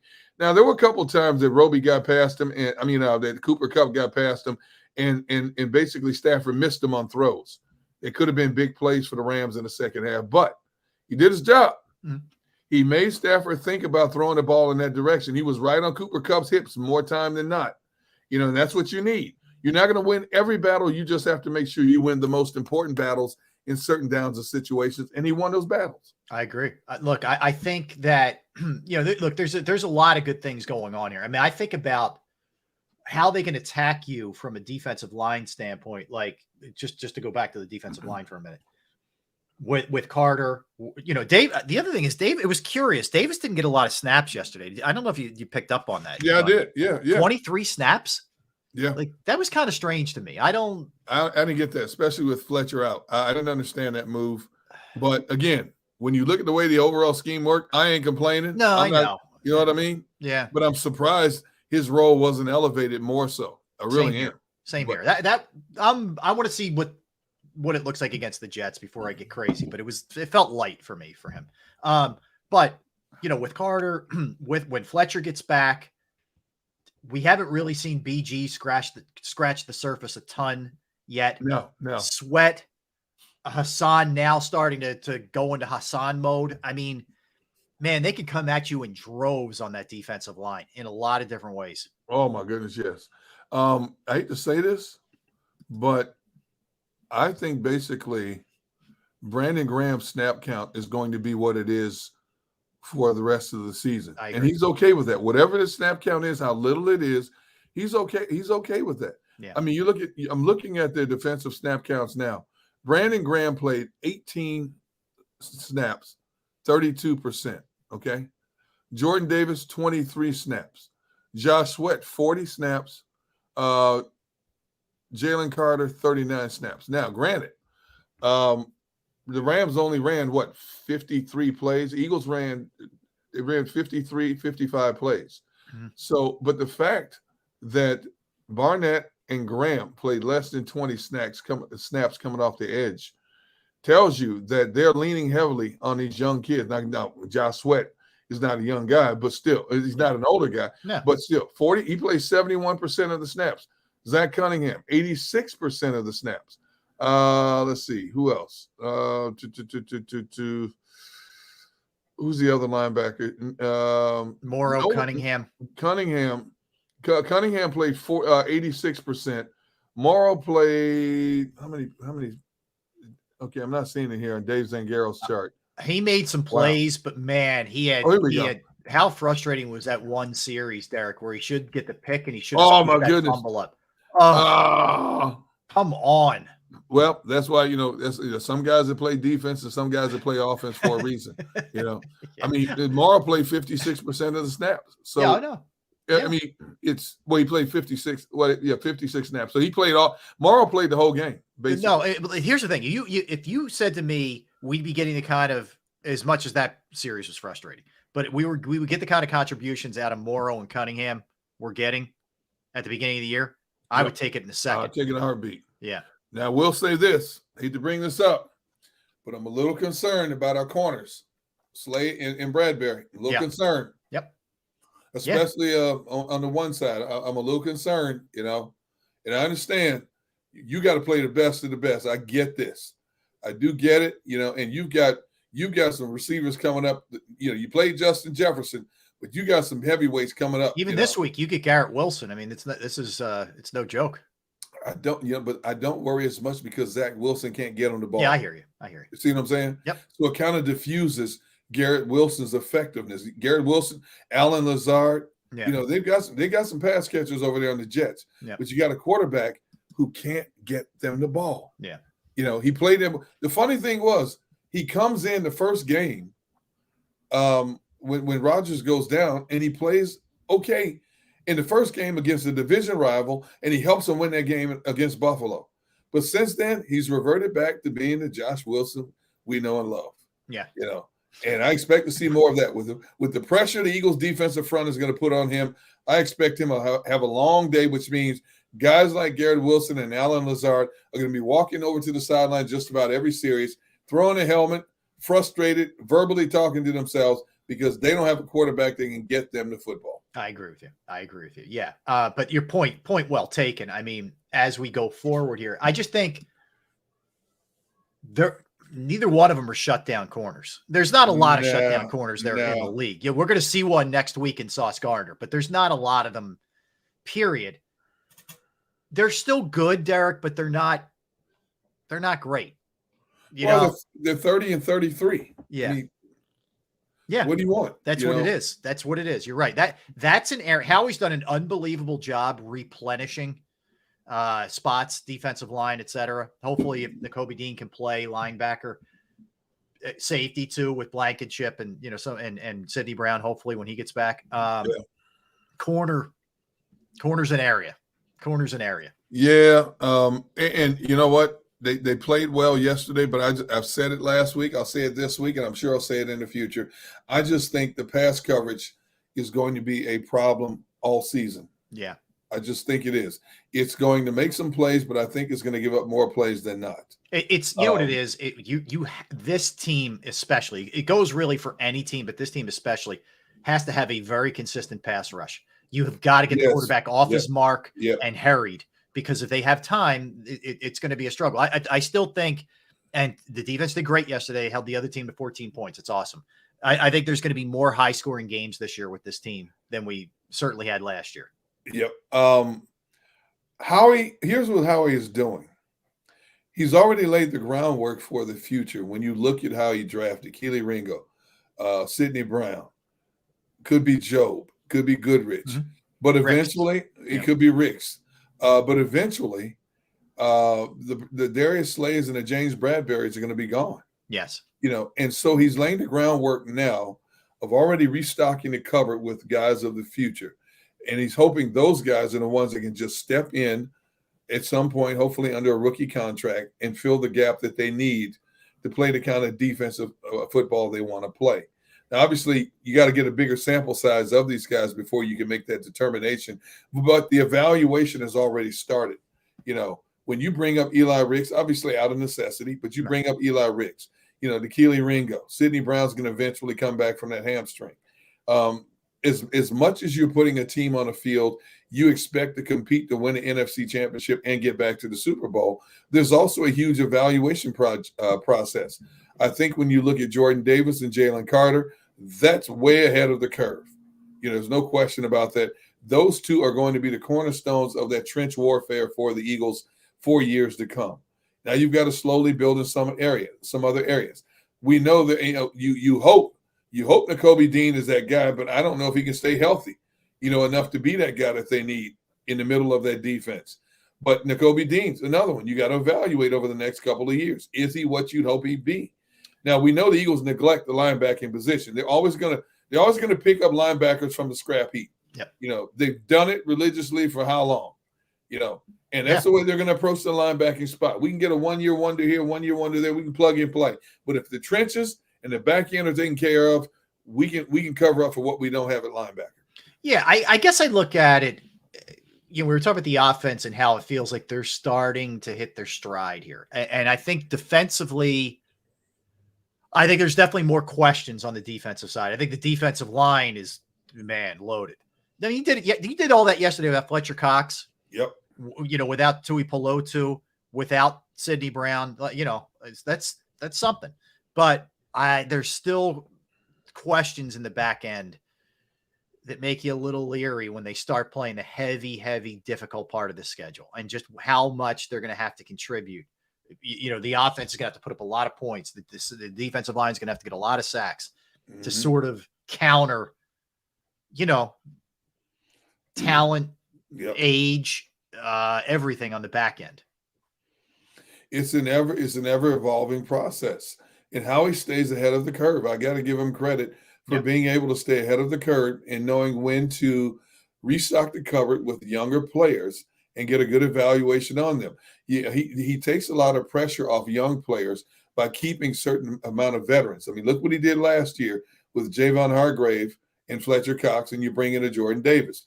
Jordan Davis did not have to hit the ground running, being that every down D tackle, because I do think he would have gotten exposed in terms of stamina if he'd had to play 60, 70% of the snaps. He's not even playing that right now, if you think about it, because of the rotation they have there. And so you bring in DBs. They don't have to hit the ground running like a lot of teams do and playing rookies right away, like Washington did, the Jets did, Houston had to do with their young players. Yeah. You put veterans in front of them that can help teach them the little nuances. You always talk about how a lot of players will say, I learn better from a player than I do from a coach, in terms of what my job description is supposed to be. And Howie Roseman has done a good job of mixing the old with the new and slowly making the transition as they go forward. Yeah. I mean, but if you look at it really, all things considered, right? They're second in the league against the rush. Yep. The only better team, or I'm sorry. Yeah. I think they actually might be first. Hold on. Let me pull it up. Sorry. They're second in rushing. In terms of against the rush defensively, they are number one. Mm-hmm. They're only giving up 61 yards per game. Mm-hmm. Better than San Fran. Boy, I'll tell you, man, Detroit's really improved run defense. Detroit's third. Yes, they have. Whew. Yes, they have. And that defense is getting the ball back to that explosive offense. Yeah. And did you see yesterday? I forgot who did it, but they did a split screen on Twitter. San Francisco and Detroit ran the exact same flicker play that went for a touchdown. It was funny because the Lions social media put a tweet out saying exact same play today. But it was a reverse flea flicker. Yeah. Is what it ended up being. Yeah. And it ended up, and it was to both tight ends. So for Detroit, it was Laporta. Yep. The rookie, who's very good, by the way, who caught it. And then Kittle was last night, both Iowa guys also. Copycat league, but then you know what? You're talking about two of the more imaginative offenses in the entire league. And that's why I say, it just impresses me how efficient this Eagles offense is, and it's not even back to where it was yet. When they're racking up over 400 yards a game consistently for 4 consecutive weeks, they're making the big plays either on the ground or in the air, and it's still not completely flawless yet. That tells you about the depth, the versatility, and the talent that they have on this team. I agree with you. They don't need trickery to win games. No. Listen, they don't. You're right. But yeah, I think that when you look at where they are defensively, it's a work in progress a little bit. I think the offense is getting closer to where it needs to be, but a lot of good signs. I mean, they were able to really shut them down in the second half. Stafford does nothing. They have a season low in passing yards. They do nothing on the ground either. It was It was really good to see because it just didn't look that way early in this one. Mm-hmm. The only thing you wish is if the Eagles could have taken care of business a little bit more in the red zone, it's a totally different game in terms of scoring touchdowns. All right, so we're going to come back. By the way, at 1 o'clock, our full-blown NFL segment, we will revisit the Cowboys-Niners last night. We'll look at the Giants against the Dolphins. We'll look at the Jets, little Nathaniel Hackett revenge. Boy, the Patriots are a disaster. Oh, they are a disaster area. Oh. Justin Jefferson gets hurt. That could be a big one. Anthony Richardson gets hurt. That could be a big one. And Shane Steichen coaching his rear end off in Indy. We'll get into that. Shane Steichen is the early front runner as coach of the year candidate with what he's doing in Indy. And they still don't have Jonathan Taylor yet. Now, Jonathan Taylor played sporadically yesterday. He's still not up to where he is. All of a sudden, the Colts are 3-2. A big time coaching effort out of him. I love, look, I think they lost yesterday, but I love what D'Amico Ryans is doing. But there's a couple guys in their first year that are doing really good jobs, and Steichen is one of them. All right. So we'll come back and we will talk to Phillies voice, Tom McCarthy, both TV and radio during this playoff run. We'll talk to T-Mac from Atlanta, preview game 2 of the NLDS. Phillies Braves fills up 1-0 thus far. So we'll talk to Tom when we come back. Don't go anywhere. That's Derek. I'm Rob. We are Sports Take. All right, I'm going to tell you about Pro Action Restoration. Yes, Pro Action Restoration. If you have a home, you have a business, you have a property that you own, you go through that pain, that inconvenience, that unknowing of what you do. If you are affected by water damage, fire, smoke, mold remediation, you name it. The beauty is Pro Action Restoration can handle it, and they're on call 24 hours, 7 days a week to assist. That means nighttime. That means holidays. That means early morning. Whatever the case may be, you reach out and they will be there for you. They were for me. I reached out to them on a Saturday. They got out to my parents' house and they cleaned the mess up and they fixed the problem and the price was right. It was an awesome experience. It really was. Pro Action Restoration is a licensed, bonded, and fully insured company. They've been serving the tri-state area for more than 2 decades. Pro Action will work in conjunction with your insurance company also. So again, water, fire, smoke damage, mold remediation, you name it, they can handle it. Give them a call, 610-623-3760, 610-623-3760, or online at proactionrestoration.com. That's proactionrestoration.com.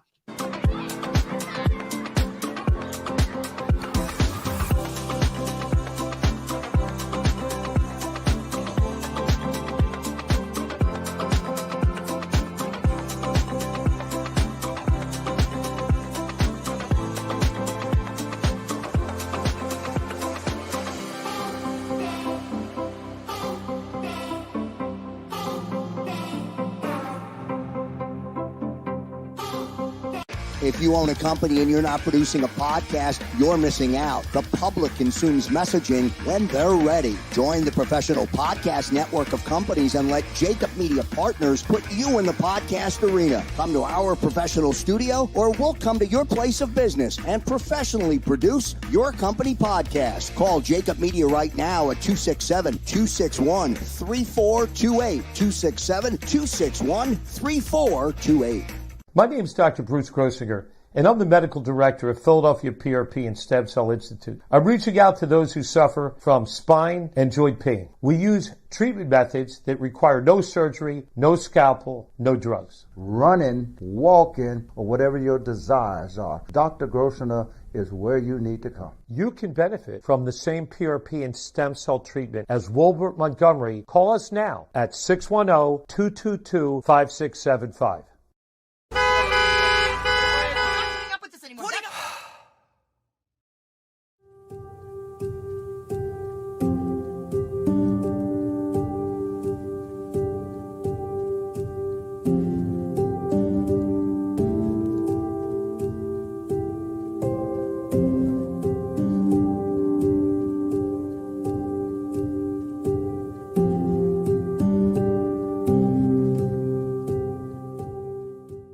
Score and save in southeastern PA and Delaware with Colony Pools this football season, and let the experts close your pool with a custom Merlin safety cover in green for the birds. And if you join our Winter Watch team, we'll give you another 20% off, and Colony Pools will handle it all.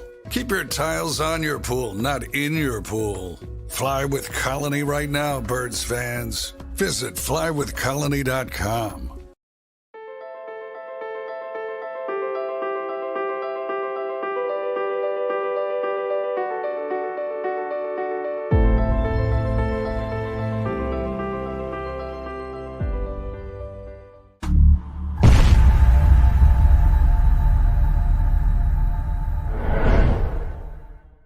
EAGLES, Eagles.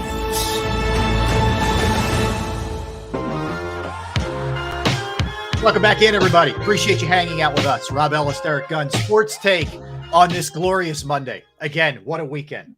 Phillies take care of business Saturday night, strike first in the NLDS. Eagles win yesterday, and the Cowboys get smoked last night. I mean, that is just drop the mic. Let's all kind of do a walk-off after that happens. Can we just end the show now and just sit back and revel in the glory of the weekend? Good try trying to weasel out of the last 90 minutes of the show, but I'm not surprised. It was a perfect weekend. What else do you want? No, you don't get out of work early because the others did their job. You need to stick around. We need you. You know who else? But Rob, I have some yard work to do. You can 2:00. It has your name written all over it. Okay, man. You know who else does an amazing job?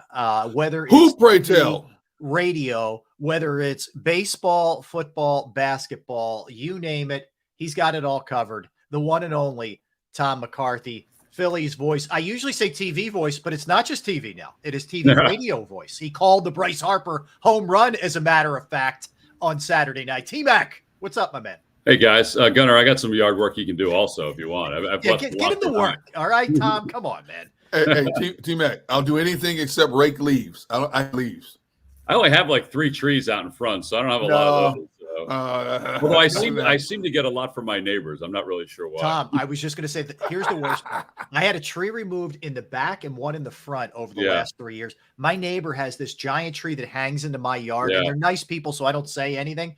I am covered with leaves, man, and I'm not thrilled. I'm the same way, Rob. I'm the same way. It's very funny. Yeah, man. All right, Tom. So a lot to get to because honestly, I for a lot of reasons, I thought game 1 was going to be really, really tough. Strider, I know they got to him last year in the playoffs, but he wasn't quite himself. He had owned them in the regular season. You didn't know what Ranger was going to look like, and then you had the subplot of taking him out, in the 4th inning. I mean, Tom, on so many levels, such a remarkable game. What Thompson was able to just the chess that he was playing, and the bullpen, and Bryce being Bryce, Mr. October. I mean, a thrill a minute. I mean, it had to have been just enthralling for you as a broadcaster and just an observer. Yeah, I mean, the knot in your stomach was pretty tight as that game went on. We had been given a little bit of an idea from Rob before the game that he probably would pull Ranger early if it was a tight game, second time through the order. But even that was a little earlier than I anticipated. And I have to admit that every time he went to the bullpen, I kept going, I don't know if that's the right move. And it was the right move. I mean, he is pretty remarkable in his tactful thinking about this game. I mean, I always say that Larry Bowa is the smartest baseball man that I've ever met because he's always 2 or 3 moves ahead of the next guy. And I think Rob is fairly close to that too. He's got a lot laid out. But as he told us even pregame, he said, I may go to the bullpen early, but what's to say that the bullpen is going to be able to be effective every single time? Well, they all were. And obviously the defense helped Matt Strahm out a little bit in that game too with Trey Turner. So got to make plays behind them, but you got to make key pitches. One of the turning points I thought was just Sir Anthony getting Acuna Jr. and Austin Riley because he's been so ineffective recently. Yep. But the trip to the mound between JT and Caleb Cotham just said, hey, man, just throw him a fastball. Use your stuff. And that's exactly what he did.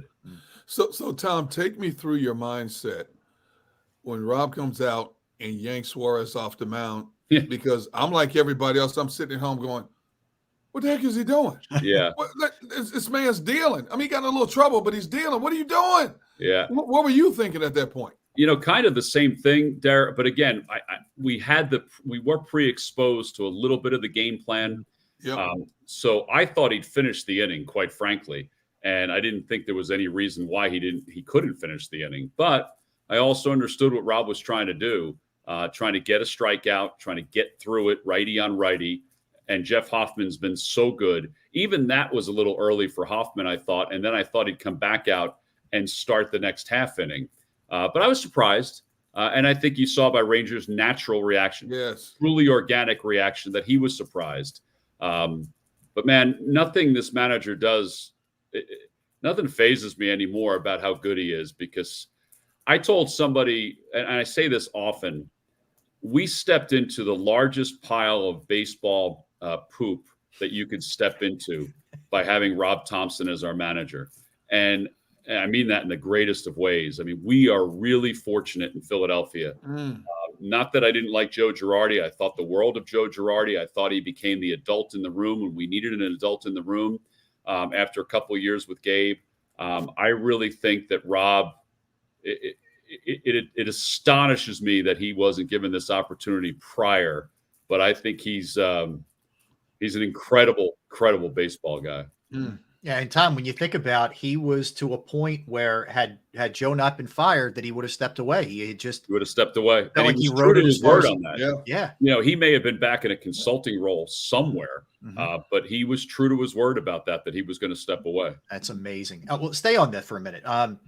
You're talking about a game one of an NLDS on the road where you're going to Jeff Hoffman in that spot and Orion Kerkering in a massive spot when the game is still within reach, Tom. And he probably had the least sweat inning of anybody. I mean, Kerkering, I'm like, yeah, that was pretty. The other ones, I'm white knuckled, grabbing the couch. Yeah, he's been pretty special. It's funny. You have to have a lot of luck in this game. We all know that. It's the same thing with football and basketball. You have to have a lot of luck to advance. To think about what the bullpen was supposed to be at the start of this year, and to think about where it is now with no real grasp that Jeff Hoffman or Orion Kerkering would be two key figures to the Phillies postseason run. But I don't think that Craig Kimbrell was thought of as being the potential closer of this team unless they absolutely needed him, and they absolutely needed him. So that's where you have to have really good scouts, but really good. You have to be very fortunate. And the development of Kerkering, even though he hadn't worked in back-to-back games in his minor league career, has really helped blossom this bullpen to have that weapon of a hard-throwing right-hander who hasn't really shown consistently his 100-mile-an-hour fastball because his slider's been so good. But he can do it, and I think against this lineup, potentially, if he's used again tonight, you might see him use it a little bit more. Yeah. So, Tom, for all of our listeners and viewers who don't know, give us the insight on this kid Kerkering, because I think that's a phenomenal move. You just bring this kid up from out of nowhere, let him pitch a few innings, get his feet wet in the regular season. All of a sudden, you put him in a crucial point of a game. Yeah, in the first round, in a do or die best 3 out of 5 series. Yeah, it's pretty incredible there. I mean, think about where he started. He started in the lowest A that the Phillies could have. That's unbelievable. He progressed to high A, progressed to double A, and then just had a little taste of Lehigh Valley coffee before he was brought up to the big leagues. It's an incredible story. Ironically, he's wearing the number 50, the last rookie to wear 50, making his debut in September to pitch in the postseason, is Marty Bystrom. And that was not on purpose. That was sort of coincidence, Phil Sheridan told me. But it's pretty incredible. The fact that he showed somebody enough, it's kind of like Johan Rojas. I never anticipated he would come from Double-A to the big leagues this year. I thought he'd have to stop for a month in Triple-A and show that he could hit Triple-A pitching. But this is the difference between this farm system under Preston Mattingly and Kevin Bradshaw and the previous farm system the Phillies had. You got to have a feel and you got to have an opinion, and these guys certainly did. And that's one of the things that makes this team so cool, Tom, is the mix. There's such a mix on this team. Vibrant. It's vibrant. That's a great way to put it. Vibrant is a great way to put it. I'll tell you what, you hate to just gloss over, but let's dig into Harper here. I mean, Tom, I wasn't even joking when I called him Mr. October. I mean, what he's been doing the last 2 years, he's got 12 postseason home runs now, and he was on base every time on Saturday in the middle of everything. And let's not forget about the fact that he's playing an excellent first base, a position he never played before. Yeah, he's just a different cat. I mean, he really is. And, to boot, accessible, embraceable to the fans, all of those things. He's generational. We've heard that for years while he's played, but he's becoming even more so in our eyes, this generational talent that is irreplaceable on so many levels because he does so much to take the burden off other folks. And I think that's a big deal. And there's the lights aren't too bright. They're just not. Somehow the greatest athletes are able to slow their heart rate to the point where the game looks like you're playing the most basic childhood game, and that's what he's able to do. Just slow it down and make it as natural as possible. Tom, how would you categorize Stotts? Because here's another kid, pretty similar, comes from out of nowhere, and all he does is get clutch hits for you.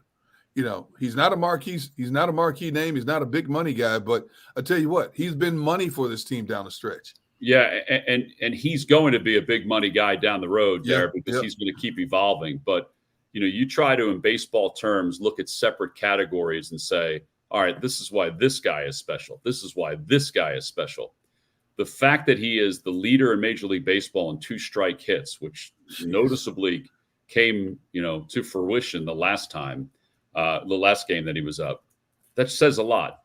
But there's something that separates him that others don't have. And Harper probably has it, but not many others have it. The instinctual ability to make the play is you're born with it. In some way, he's figured it out and he's evolved it into this huge weapon that has separated him from others. He's going to win a Gold Glove at second base. I mean, to say that for a guy that people weren't sure if he could play shortstop or third in the big leagues 3 years ago, he's going to win a Gold Glove in the major leagues. There's no question. Tom, I want to talk to you about the psychology here because there are some that subscribe to, hey, momentum is only as good as your next day's pitcher, right? And we hear that all the time.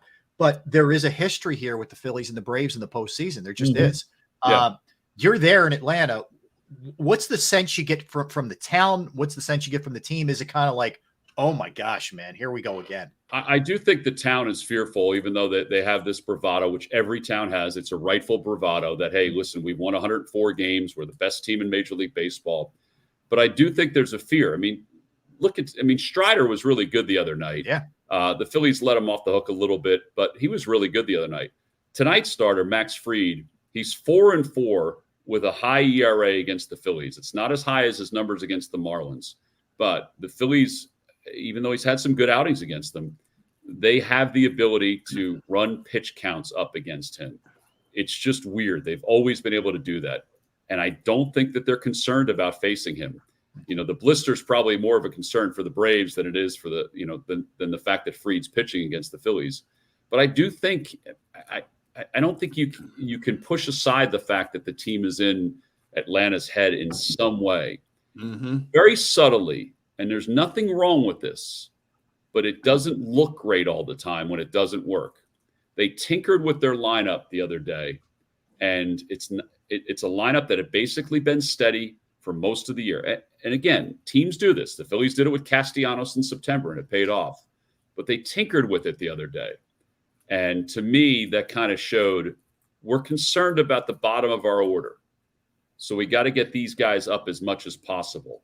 But then you're moving Albies to the cleanup spot, which it's fine. You had 33 home runs. Yeah. But you're tinkering with it after a layoff of a week. That to me gives you an idea that there might be something creeping in between the ears of the organization. Very interesting point, Tom. I hadn't thought about that. Yeah. Tom, can you talk about the psyche of a pitcher when you're facing the Phillies a team that is so aggressive on the base path? It's got to affect, especially with that pitch clock as well. It's got to affect his rhythm and his focus from going home from the mound to home, knowing that in any given moment these guys are gone. Yeah, and I think you're also seeing balls in the dirt as well, Dar. It's not only the stolen bases, but the Phillies have taken 3 bags so far in this postseason on balls in the dirt. And that was a point of emphasis from the coaching staff prior to this series, prior to the postseason, that we wanted to make sure that we're aggressive on the base paths. So 5 is a franchise record that, during the whole history of the Philadelphia Phillies, the entire 100+ year history of the Philadelphia Phillies, they've had 5 stolen bases in one game 98 times, 5 stolen bases or more.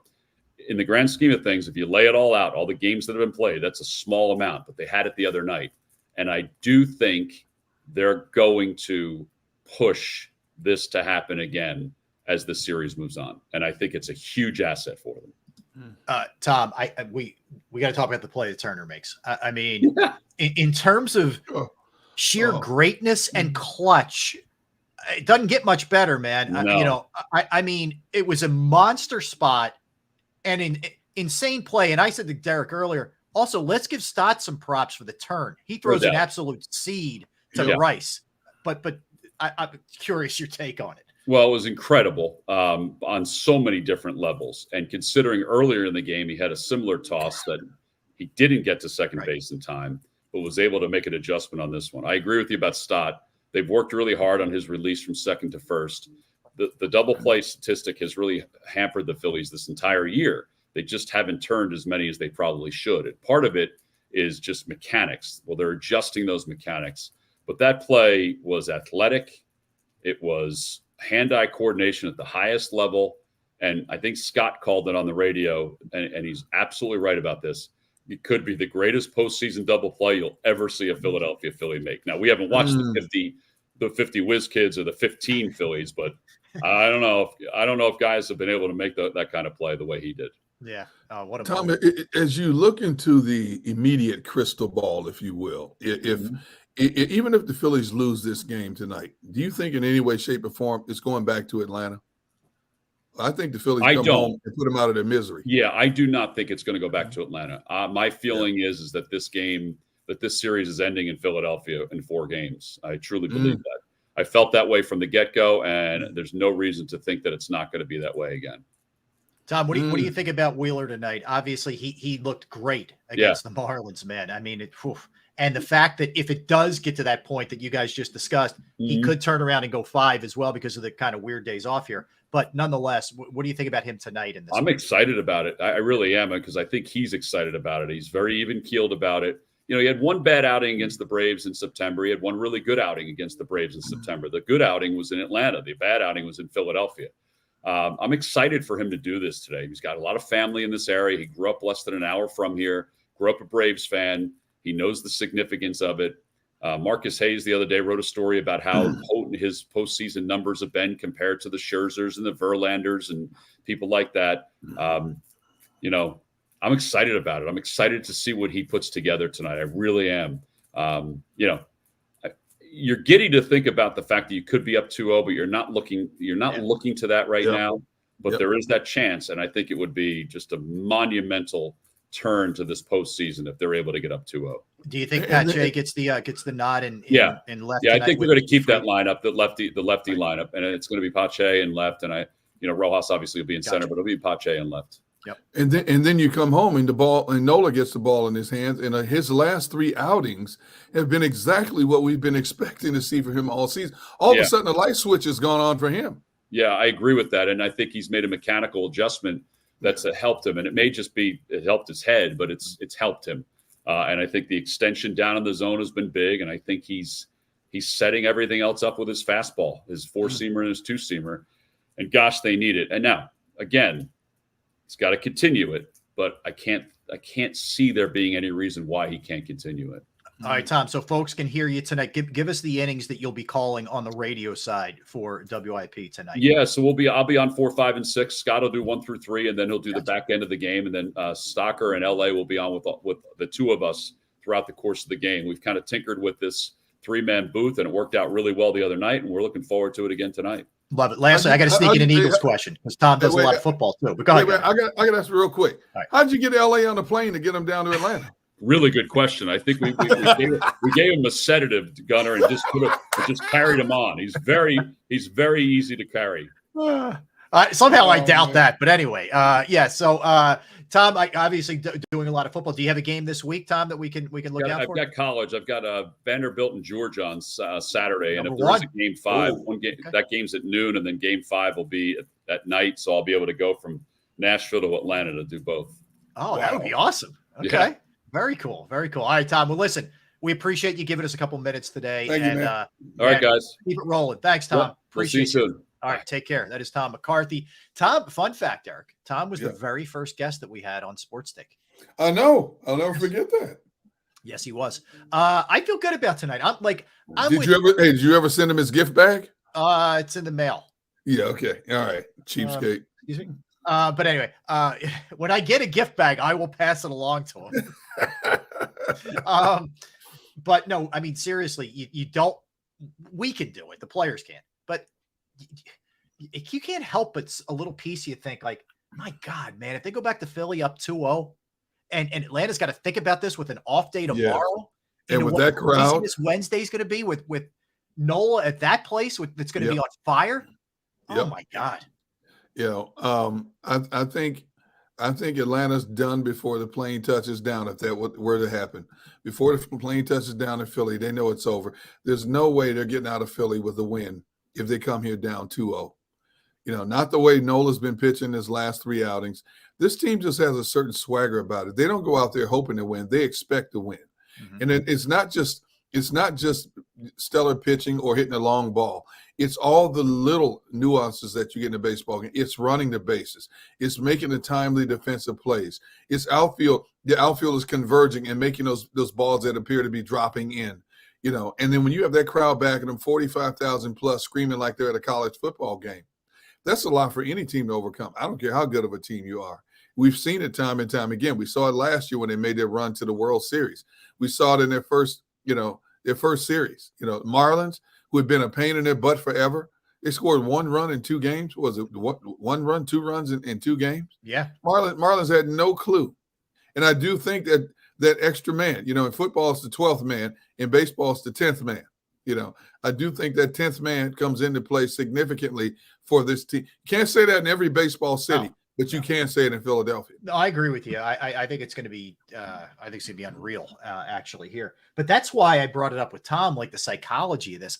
I forget about what the fans are saying. You can't tell me that the guys in that clubhouse in Atlanta aren't kind of like, oh boy, we lose this tonight, man. And when you start thinking like that before the game even starts, you could be in real trouble.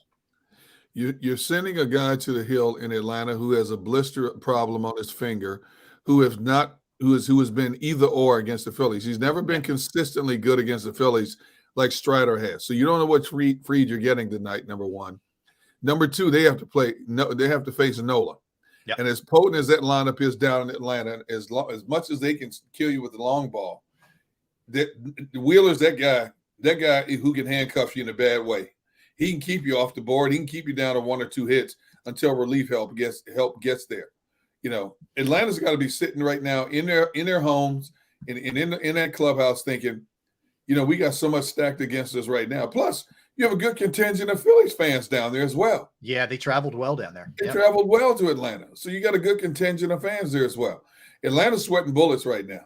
There's no question about it. Yeah, and you know, there's so many X factors for the Phillies. Like if Harper's coming to the plate in a big spot, you know what I mean? Like just things like that have got to be in your head, man. It really does.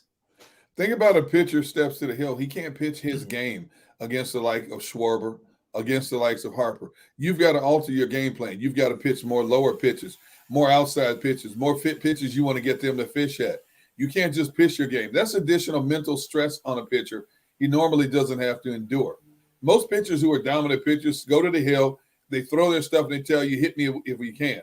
I don't care how good you are. When you step to the hill against this Phillies arsenal, you make one wrong mistake, they make you pay for it. Yeah. And it's crazy. I don't know how much people were, I'm sure they were caught up in football yesterday, but, you know, Baltimore's down 0-2. Yep. 2 games in Baltimore. And, you know, that's Look at how Arizona just weed whacked the Dodgers. Oh my God! They rolled into the Dodgers stadium, and man, it was 8-0 before you blinked. Kershaw, I mean, they torched him. He didn't last a third of an inning. No, it was unbelievable, Derek. It really was. It was the lowest outing by a starting pitcher for the Dodgers in a playoff format in the history of that organization. Think about that. It goes all the way back to the Brooklyn Dodgers. Yeah. Never before had a starting pitcher in a playoff scenario lasted a third of an inning. Yeah. Yeah, I put Arizona just that team in the zone, dude. Phillies ended, and I'm kind of going back and forth between some college football and whatever. I'm like, all right, let me check and see what's going on there. And I think it was like 5-0, and they were still in the first. And I'm like, and they kept them in there. And then I think Bob Costas was doing the game for MLB Network. Yeah. And he says they came back from a commercial. I think it was 9-0, whatever. And he says, that's not a misprint. That's not a typographical error. This is actually what's happening in this game. Yes. And it's, it's like, I'll tell you that Diamondbacks team is dangerous. I'm telling you, they went into Milwaukee, took 2 from Milwaukee, and came from behind both games and took 2 from Milwaukee with the long ball.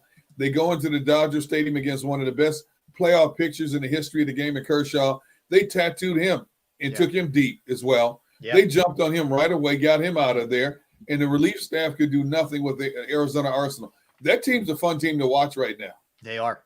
They're young. They can run. They're athletic. That's a good, really good team. Except for Evan Longoria. He's 37, playing like he's 27 again right now. And he's playing great defense for them. Playing great defense. He made some plays in that Brewers series. You just sit there going, that line drive double play was sick. My goodness. It was unbelievable. This man's 37 years old, still playing like this. I know. He played the Phillies in 2008. He was with the Rays. He was a young guy then. All right, let's get a timeout. Let's roll into our NFL segment. A lot to get to. We're going to revisit the Cowboys game, 49ers last night. We'll look at the Eagles' next opponent, the Jets, see what they did. We'll take a look at the Giants. Tough week for the NFC, -1 team. All right, we'll do all that when we come back. Don't go anywhere. Derek Gunn, Rob Ellis, Sports Take, JAKIB Sports YouTube Network. I'm going to tell you about Flynn Tree Services. Yes, Flynn Tree Services is an experienced, licensed, and insured Pennsylvania tree services company that will trim or remove any unwanted trees off of your property. They offer cost-effective solutions to any tree problem that you may face. They are experts at trimming all types of trees, and they serve southeastern Pennsylvania, South Jersey, as well as northern Delaware. You go to their Facebook or Instagram page for more information or a sampling of their work. Give Flynn Tree Services a call at 610-850-2848, 610-850-2848, or online at flynntreeservices.com. That's flynntreeservices.com. Go to get your game on. Go for the beers. Go for the cheers. Go for the hit and the hits. Go for the stakes and the stakes. Go to get your parlay on. Go to get your party on. Go for the scene. Go for the screens. Go for the gallery. Go for the win. Go to Ocean. Visit theoceanac.com to plan your visit. At Pond Lehocky, we've recovered billions of dollars for our clients, and we're confident we can do the same for you. With over 250 years of combined courtroom experience, we've helped over 100,000 injured clients obtain some of the largest settlements in Pennsylvania. One conversation is all it takes to help you and your family get back on track. If you've been injured in an accident, give Pond Lehocky a call. They're carving them up, and good play calling along the way. First and goal at the 6.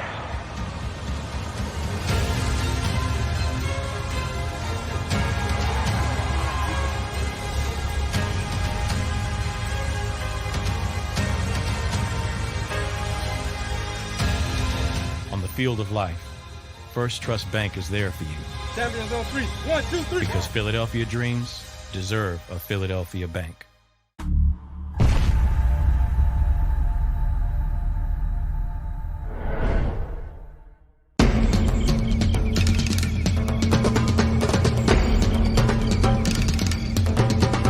Staffing is not easy, but that's what we do every day, all day. The key to our success is storytelling, asking the right questions to find the right people. Hi, I'm Gary Kane, president of Kane Partners. We want to be your staffing partner.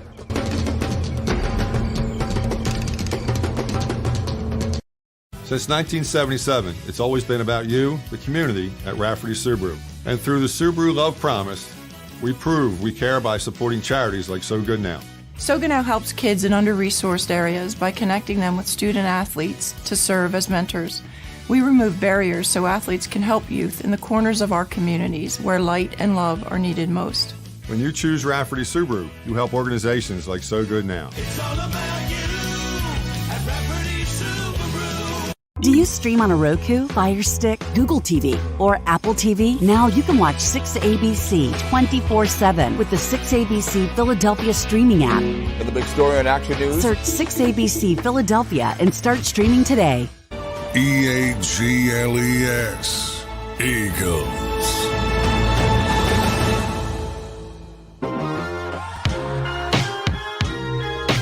Are back. Hour number 3. Appreciate you hanging. Let's smash the like button if we could, friends. Derek Gunn, Rob Ellis hanging out with you, Sports Take, on this Monday. All right, Gunner, let's look at the birds here and the NFL in general and how it affects the Eagles. So Cowboys last night go down to the Niners 42-10.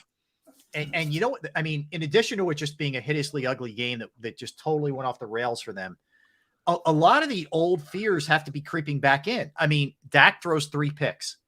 McCarthy looks overmatched against Kyle Shanahan. Like, your greatest fear as a Cowboys fan going into the season is Dak Prescott going to revert, to what we saw last year with the interceptions, in particular the pick sixes.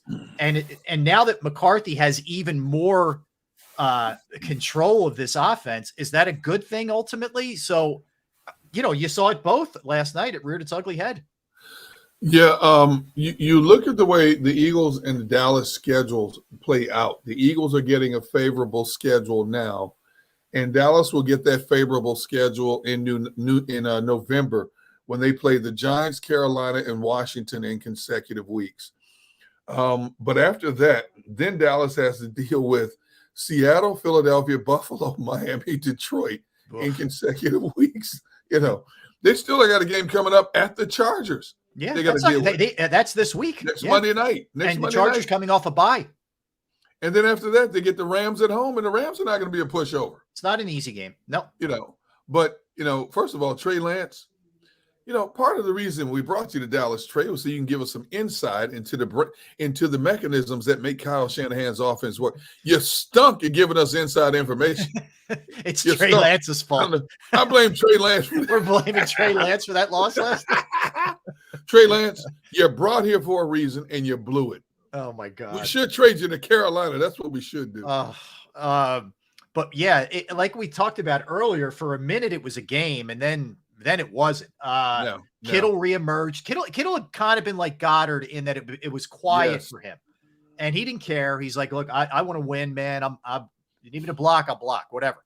But he has a big one last night for sure. I mean, really everybody was involved. Debo was involved. Ayuk was involved. McCaffrey really didn't go crazy. But Purdy, Gunner, this guy, all he does is win, and he doesn't throw interceptions. He does not hurt you in any way, shape, or form. He takes care of that football, man, and then they let the defense eat. That's what they do. We make a lot of jokes about Brock Purdy, and his sleight of build, and he got knocked out of the game early against the Eagles. I'm gonna tell you something. Brock Purdy's legit. Yeah, I'll tell you that right now. He's undefeated in the regular season. Hasn't turned the ball over once so far in 5 games this season. Look at how Shanahan uses him. Everything's quick strike. I talked about on the pregame show, when you look at a Sean McVay passing offense, Sean McVay likes to create chaos in the middle of the field. Yep. And that's what the Rams did for the first half. The 49ers passing attack creates chaos from start to finish. Look at how many receivers are wide open. First of all, set up by the play action. And then all of a sudden you're wondering, how in the world is this guy so wide open? Yep. But when you have the depth that they have of pass catchers, you can't cover everybody. I don't care if you are putting 7. You can put 7 back against 4 or 7 against 5. You still can't cover everybody because their routes are so precise. Mm-hmm. It's like watching synchronized swimming. Whatever they do it to perfection. They don't make many mistakes. That's a great analogy. I'm sorry to like that. You like that? I do. You know what? Because you and I are family, distant cousins. I won't steal it. No, I will give you attribution if I use it. You will get attribution if I use it. Anyway. Okay. I'm just saying you can use it on your radio show. It's like watching synchronized swimming. You don't see receivers bunched up in one area. Look at how many games we watched. Somebody ran the wrong route. You never have 2 receivers in the same area. You never see that with this passing attack. You never see receivers running into each other. Everybody knows exactly where they're supposed to be. Brock Purdy doesn't hold the ball any longer than he has to. Yeah. And he's undefeated, Mr. Irrelevant. The last player taken in the draft who's lucky to be on the NFL roster, who's only been able to play the game because the two quarterbacks in front of him got injured. Mm-hmm. All of a sudden, he's become one of the talks of the NFL. And here's the big thing. Here's the funniest thing. He's making $840,000 and he still has a roommate. He has a roommate because it's so expensive in San Francisco. Can you imagine the starting quarterback for the Niners? It's so absurd. He can't afford his own place. I mean, and he drives an older Toyota Sequoia because he doesn't want a car payment. FYI, did you see the cutaways to his parents last night? Yes. Mrs. Purdy. Yeah. Strong. I ain't saying nothing. All right. I'll say it. Anyway, we'll keep it moving. We will keep it moving. I don't know what you're talking about. I know you don't. I know. Anyway, but no, you're right. It's like everything offensively with them is like timing mechanism. It is just like to a T. It is. You're right. Synchronized swimming or diving, or whatever you said. It's perfect. Synchronized swimming. I told you can use it, but you got to get it down right. I got to get it right. You can't be using guns. I know. I can't paraphrase. Right. I know. All right. I mean, the dude was only sacked one time. Rob, I'm looking at this guy's his game log for the season already. Yeah. Brock Purdy, 9 touchdown passes, no interceptions. He's only been sacked 8 times. His season QB rating right now is 123.1. Yeah. No, JM, I am not the MILF hunter. No, thank you. I just was pointing out something, and we'll keep it moving. That's all we'll do. We will keep it moving. Yes. Bro, Zach Wilson, Ellis.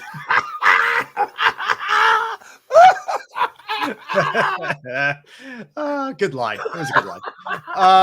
Anyway, yes, Zach. I think Zach would approve. Yes. Yes. Well, anyway, all right. What am I doing? All right. Stop it. Defensively, I'll tell you what. The most under talked about.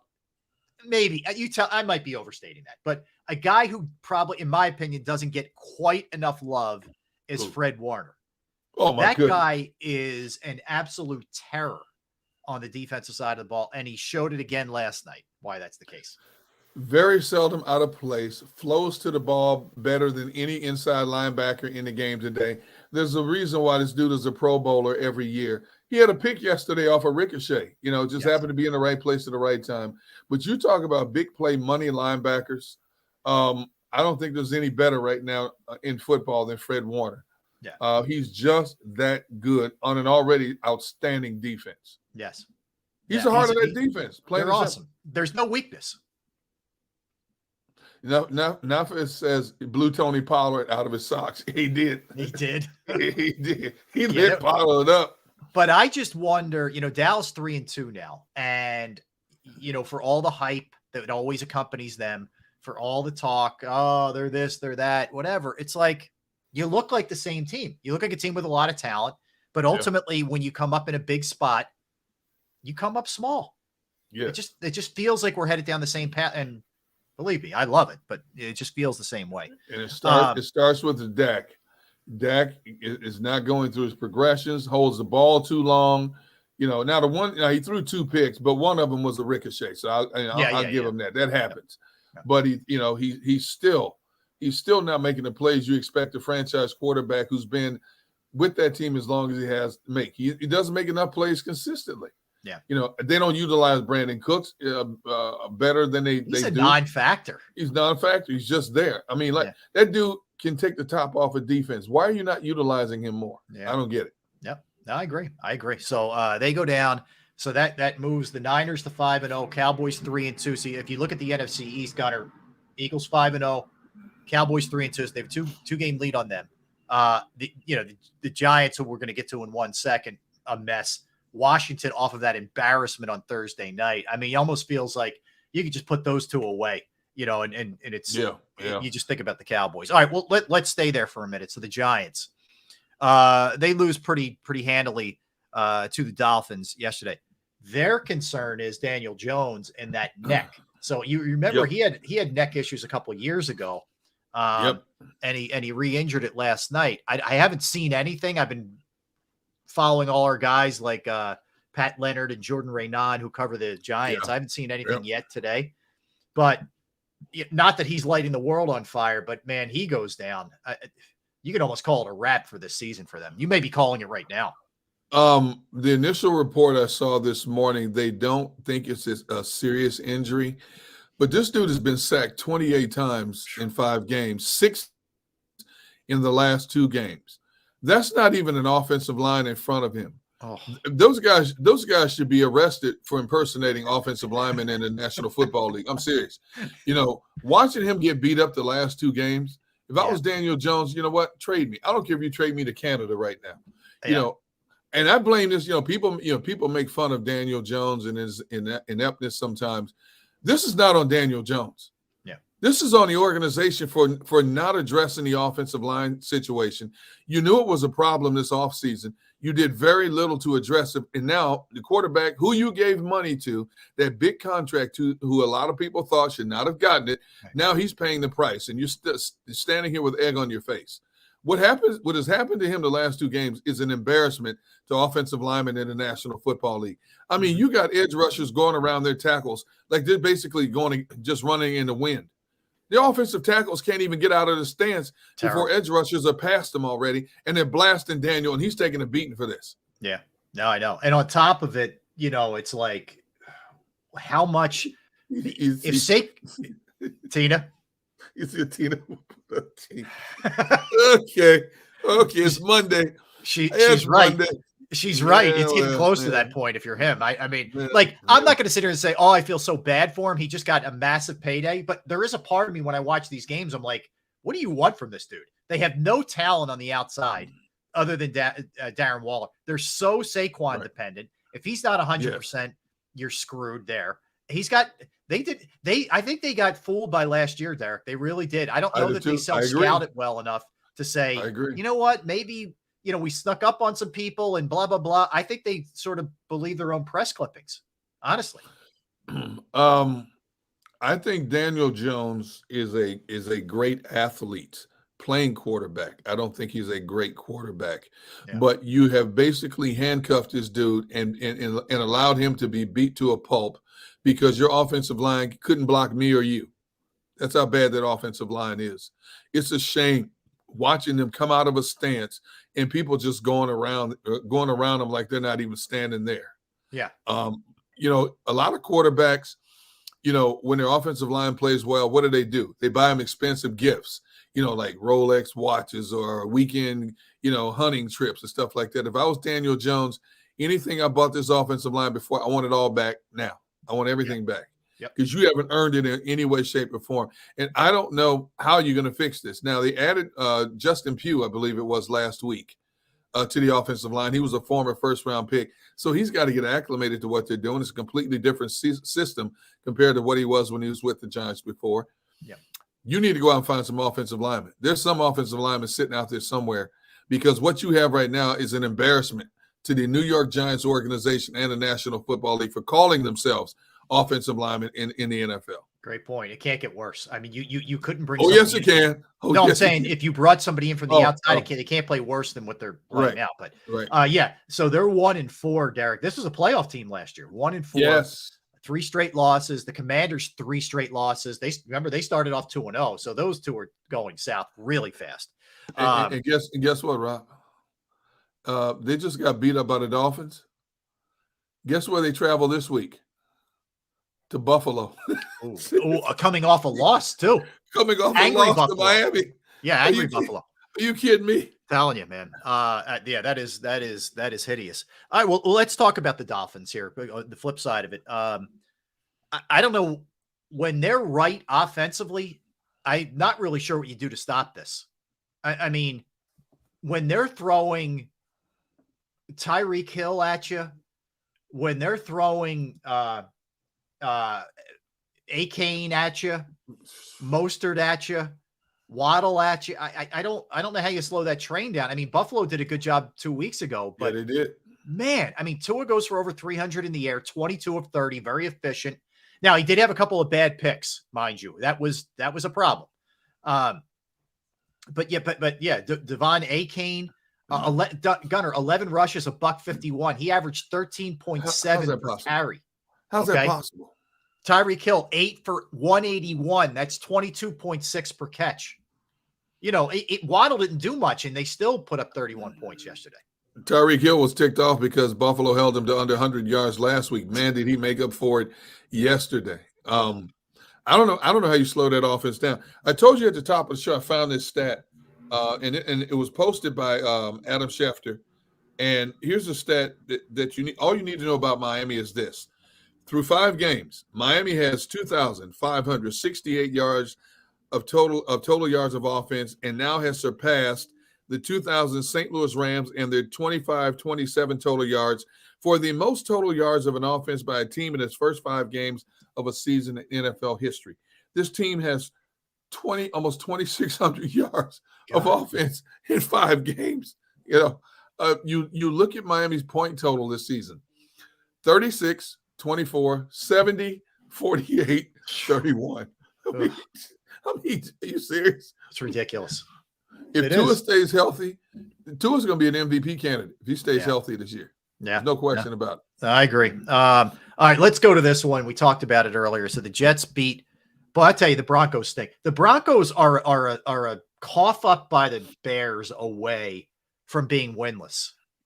You know, as bad as it looked last year with Hackett, they're worse. Sean Payton can spin this any way he wants. They're worse through 5 games this year than they were last year with Hackett. They just are. Yeah.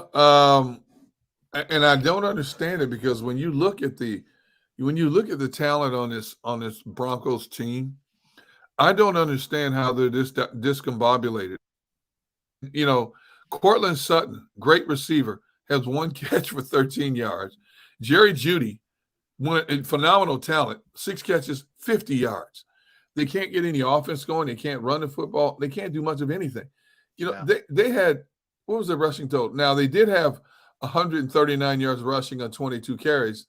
Russell had 49 yards of that. But the defense has not been anywhere. I'm looking at the defensive personnel. Kareem Jackson, you know, Zach Allen, who they brought in from Arizona, Patrick Surtain. You know, they've got talent up and down. You know, even Alex Singleton, since he's left here and gone there, has played well. Yeah, he's a tackling machine. They have talent, and they play like this. You know, and you know what the thing is? If you look at Russell Wilson's numbers, Gunner, they're okay. I mean, they're not bad. I mean, he's got 11 touchdowns, 2 interceptions, 106 passer rating, completing 67. Like, none of that stuff's terrible at all. But it's like, I don't know. Is he still a difference maker? Like, is he still elite?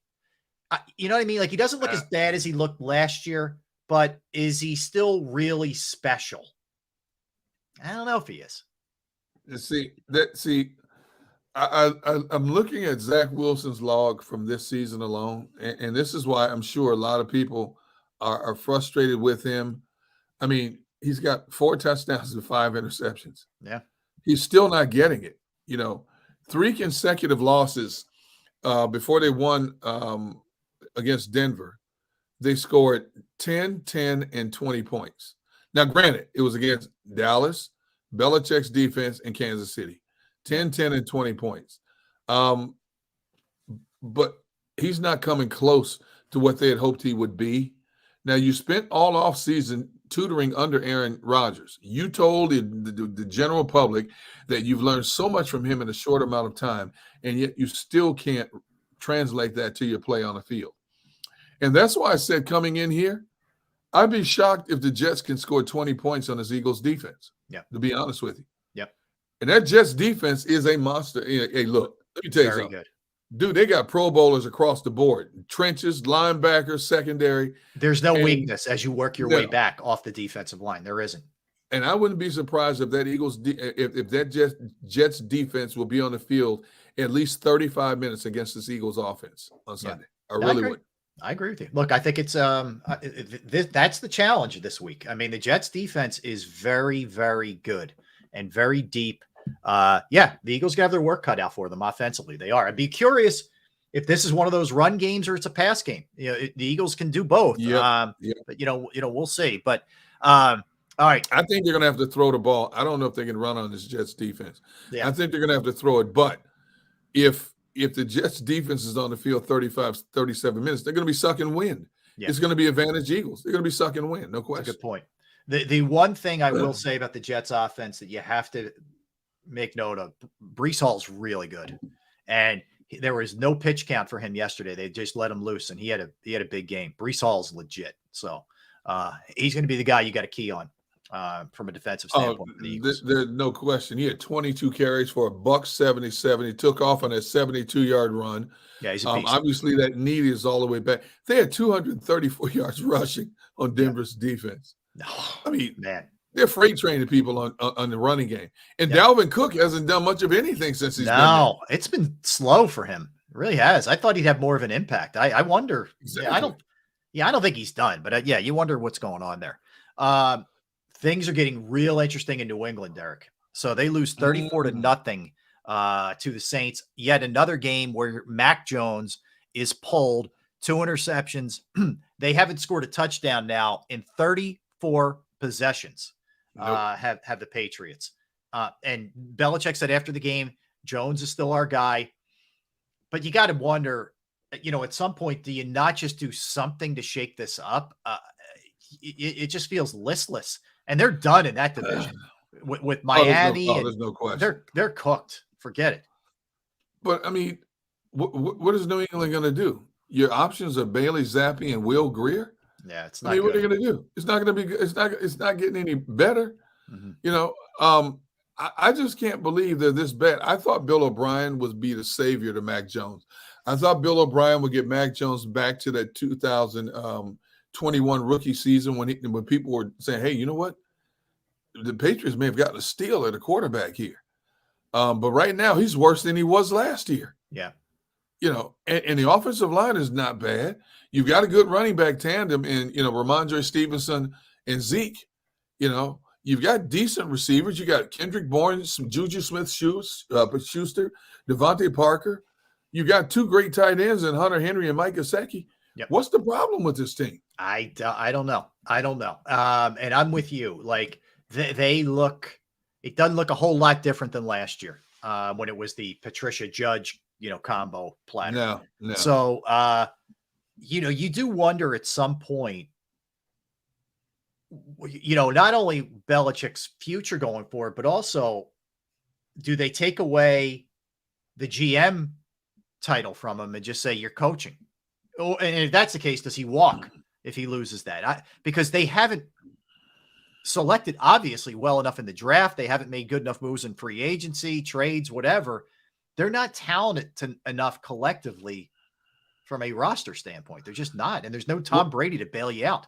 Well, they did that to Andy Reid in his tenure here in Philadelphia. They took that GM title from him and told him, look, man, you just coach. We'll worry about getting the players. Now, obviously, when you have the GOAT, Tom Brady, at your disposal, whatever deficiencies you might have, he hides those real quick with the way he's played the game for the majority of his career.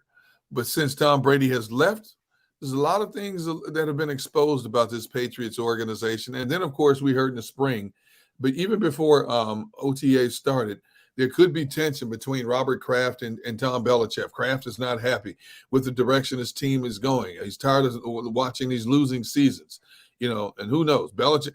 Here's what I think. If it continues to go the way it's going to go, this is Belichick's last season in New England. Nice. I think they will have a meeting behind closed doors, and they will publicly state, after a meeting of the minds and a mutual consent, we have decided that as great as he was for the history of the New England Patriots and the history of pro football, it's time to go our separate ways.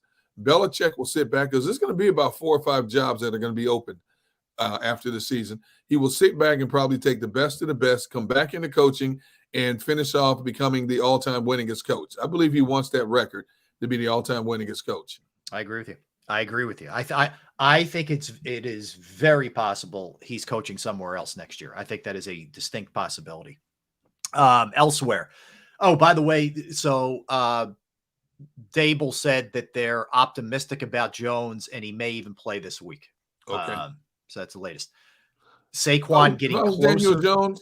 Look, man, if I was Daniel Jones, sit this one out, buddy. Yeah, I'd fake a neck injury for the next. Hey, man, you know what? I feel this tingling sensation. I feel numbness in my arms. I can't play this week. Yeah. I'm not going back there behind that offensive line, and they got to go to Buffalo this week. Yeah. Yep. I'm not getting back. And Von Miller's just getting warmed up. And there's no guarantee that Saquon plays. They're still not sure if he's going to play. Andrew But Thomas is almost definitely out again for another week. Your left tackle. I'm not playing in that game. Hey, look, man, I feel a tingling sensation in my fingers and numbness. I cannot grip a football. I'm sorry, I got to tap out on this one. Well, all right, let's stay there. I can't figure Buffalo out. I guess credit to the Jags to an extent. I don't know how many people watched the game, but they couldn't do anything offensively. Buffalo yesterday. Part of the problem was Buffalo had a rookie tackle that made two bad holding penalties on a key drive. Yeah. For that team, and that really cost them. But I didn't think Jacksonville could stand up to Buffalo like that, especially after what Buffalo had just done in Miami. I thought this is going to be a third loss for Doug Peterson, and he's going to have to go back to the drawing board to try to figure this thing out. But hey, Jacksonville went over to London, stayed there for 2 weeks. They started the campaign 1-2. Now they're 3-2. They're 2-0 in London. Okay. Trevor Lawrence had a huge game again. Now, granted, here's a big problem with Buffalo. They are losing defensive starters by the drove. They lost Milano yesterday, fractured fibula. That's a huge loss. Von Miller's not all the way back yet, and they've lost 3 or 4 other key pieces on that defense. And they still played well, considering their volume of pieces they lost yesterday. Even Ed Oliver got hurt yesterday in the game. Yep. They still held Jacksonville to 25 points. But the offense, you got Josh Allen, you got Stephon Diggs.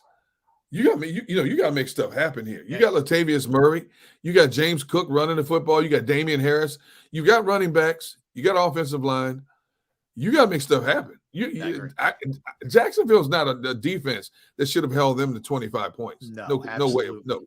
So. Yep, 100% agree with you. For tonight, Derek, just an FYI, we'll get to this game in a minute, but the Packers and the Raiders are playing. Tom Pelissaro of the NFL Network reporting that Devontae Adams, who was listed as questionable with a shoulder, is expected to play. Is he out? He's playing. Yes. Oh, he's playing tonight? He's playing, my friend. Oh, my goodness. Yep. Sorry. Hey, look, I am a huge Devontae Adams fan because he wore the green and gold color proudly, and he put up some great numbers. I did not want to see Devontae Adams playing this Green Bay defense tonight. I know. And Aaron Jones right now, status remains up in the air, but according to Pelissaro, sounds like he's unlikely to go. So that's Aaron Jones is going to be out again? He says unlikely, not 100%, but unlikely. Yeah. Green Bay is that China doll team. They got more fragile players on that team than you know what to do with. Zaire Alexander, Pro Bowl corner, iffy. Their other first-round draft pick, Eric Stokes, hasn't played yet. Bakhtiari is now out for the year. He's got to have a 5th knee surgery in less than 3 years. Elgin Jenkins, the Pro Bowl left guard, I don't know if he's playing tonight. Yeah. Christian Watson still dealing with a hamstring injury, the speedster wide receiver. It's like I told you. What did I tell you at the beginning of the season, Ryan? I know. You're right. I am numb to this entire season because I don't expect much out of Green Bay. They're the youngest team in the league, averaging just over 24 years in age. Yeah. It's a growing year. I had to go through this with Favre his first year, Aaron Rodgers his first year. I expected this. I just love getting under my cousin's skin who lives and dies Green Bay. And he, every time I say, dude, what did I tell you? Yeah, you think you know everything. I do. I'm telling you, I told you what was going to happen. You're not listening to me. I told you, pump the brakes. This is not Green Bay's year. Even though my colleague Rob Ellis is adamant that he picked Green Bay as one of his 7 playoff teams. What did I tell you this season? I'm getting a little worried. Yeah, I'm getting a little worried about that one. Yep. This is not the year for Green Bay to be a playoff team. I'm a little worried about that one. But I love Jordan Love. Jordan Love is a ball player. He is. I like Jordan Love. Yeah. The combination of the Packers injuries and the Lions are really coming on now. Yes. Like they did it yesterday without Amon-Ra St. Brown too. I mean, that's a dangerous unit right there. That Lions team. Lions are going to run away with that division. Minnesota stinks. Chicago, they should just cancel the rest of the Bears season.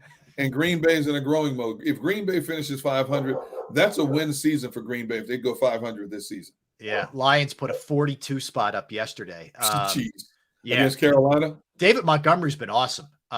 He ran for 109 yards, almost 6 yards per carry yesterday. And they just got good contributions from everybody. Everybody stepped up offensively, and they create a lot of turnovers. They really do. They had Bryce Young threw 2. yesterday, which, obviously you see the impact of guys like Hutchinson, who had the sack and then the forced turnover. But anyway, Detroit's good. Detroit is really good. That's for sure. Can you imagine how elated David Montgomery is to be out of Chicago after spending 4 seasons with Chicago? He's got 371 yards rushing, 6 rushing touchdowns, and only 88 carries. Yeah, he got off the Titanic. He did, man. Yeah, he hopped to do a little lifeboat and paddled his way out of there. Yeah, that's for sure. All right, elsewhere, this stinks. So Anthony Richardson hurt the AC joint of his shoulder. I don't know if you saw the play. He got slammed down on that right shoulder, man. So it's a shame. It looks like he's not going to be able to go in their next one. And that Colts team, somehow, some way, they figure it out. They've done an excellent job. Yeah. The smartest move I think Steichen made was bringing in a quarterback who knew his system in Minshew. That was the smartest move he made. Yep. Anthony Richardson's a big boy at 6'4", 250 pounds. But Anthony Richardson has to learn how to protect himself better. You can bounce off these tacklers against college kids, 18, 19, 20 years old. You're playing against grown men in the NFL who are looking to light you up every week. You already missed one game because of a concussion. He got blasted at the goal line and missed a game because of that. Now he may be out for a month with this AC joint sprain. Yeah. Because that's about as close to a tear as you can get in that joint. That's a bad one. Yep. Who knows how long he's going to be out, man? Mm-hmm. But you got to learn to protect yourself. I don't care how big you are and how invincible you think you are. You got grown men trying to take your head off every time you step beyond that line of scrimmage. Yeah. The Colts did a really good job defensively with the Titans ground game. They held Henry to 3.3 yards per carry. They got DeAndre Hopkins got his in the air, but they did a good job defensively on that side for sure. And they got a big game out of Zach Moss. The headline was Jonathan Taylor returning, but it was Zach Moss, 23 carries, $165, 2 touchdowns. He had a 56-yarder that he ripped off too. But yeah, and I'll tell you what, bless you. Give the Colts credit. They got a deal done with Taylor, Derek. He gets 3-year extension, $42 million, which, considering what running backs are being paid in this day and age, he got paid and then some. So both parties just kind of laid low. They got it done. They let all the other animosity go. And I think it's a win for both sides. I do. I like it for both teams. I want to know who convinced Irsay to let this happen, considering in July he came out and basically threw a log on an already hot fire by saying they were not paying him any more than the franchise tag. And, hey, that's the market for running backs as it is. Now that they've got it done, here's the thing. When it was announced that Jonathan Taylor was going back to practice, I'm thinking, okay, he's finally conceded defeat. $10 million is still $10 million. Doesn't want to lose any of that, because if he didn't play by week 7 or week 8, he loses all that money. Obviously, he knew a week before that this deal was coming down, because all of a sudden he returns to practice. Shane Steichen comes out. I've had 2 conversations with Jonathan Taylor. He is excited to be here. He tells me he's looking forward to getting out here and helping us. And then all of a sudden, 5 days later, a deal's done. So obviously they knew the deal was coming. I want to know who got the Jim Irsay, that knucklehead, and basically said, look, dude, you made a mistake. You put your foot in your mouth. Just eat crow. And we need this dude, because now we might be better than any of us in this organization thought we would be under Shane Steichen. With him, as good as Moss is playing, Jonathan Taylor makes that offense that much better when you consider they have marginal receivers at best. Yeah, they can be lethal on the ground. They really can. That can be an excellent, 1-2 punch there for sure. There's no question about that. All right, elsewhere around the NFL, and again, it could be a couple weeks for Richardson. We don't know. Justin Jefferson with the hamstring, Derek. So they're shutting him down today. Yeah. And they're still awaiting some word on the test. The way Kevin O'Connell, the coach, was acting, I don't think this is good. We'll see. I hope I'm wrong, but it looked like that could be a little bit more serious, that one. Well, when you consider that Justin Jefferson was is number 3 in receiving yards this season, That's a huge part of an already struggling offense. He is the focal point of that offense. And as mediocre as the Vikings have been offensively this year, you take him out of the equation. You know, if I'm Kirk Cousins, I'm thinking, what the heck you want me to do with this? You took Dalvin Cook from me. Now I don't have Justin Jefferson. Adam Thielen's gone. What do you want me to do with this?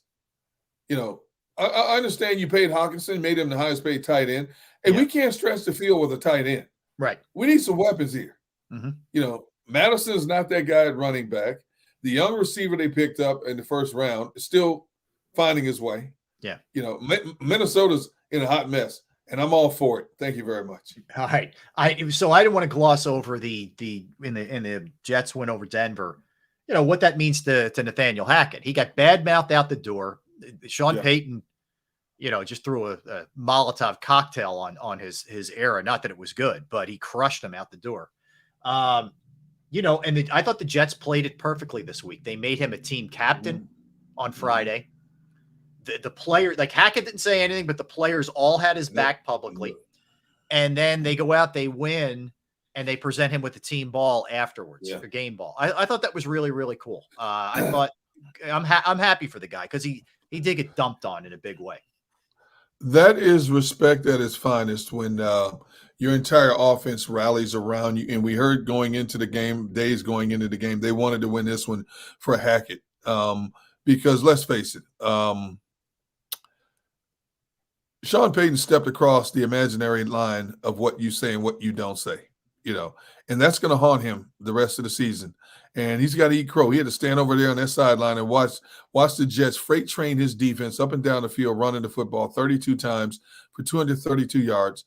And Nathaniel Hackett came up with a game plan. Yeah, that same Nathaniel Hackett, who you said was the worst coaching job in the history of pro football, came in there and had a blueprint good enough to beat your team, which you had a pretty good defense.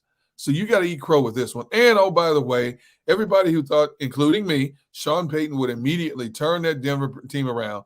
They're one up in what, 4 down. One up in 4 And the only win is against the Bears. Against the Bears. And had to come from behind and win that one. Right. You know. Yeah, not good. Deshaun Watson still not practicing with the shoulder. So they're coming off that bye, but he's still not practicing today. They held practice. Kevin Stefanski. He said he doesn't know what his status is. You know, he doesn't know if he's going to be able to go or not. So he knows. He guarantee you he knows what his status is right now. But here's the problem. So Deshaun Watson doesn't play the last game. They get blasted by he got hurt in the Baltimore game. They get blasted by Baltimore 28-3. The same Baltimore team that could barely score 10 points against Pittsburgh yesterday. Yeah, they're bad offense. Now, Deshaun, if I got to call in a witch doctor or whoever, I need Deshaun by October 15th because San Francisco's coming to town in Cleveland. Yeah. And you do not want to play San Francisco without Deshaun Watson. I don't think Deshaun Watson's going to beat him, period, but still, you got a fighting chance because Cleveland's got a good defense, good offensive line.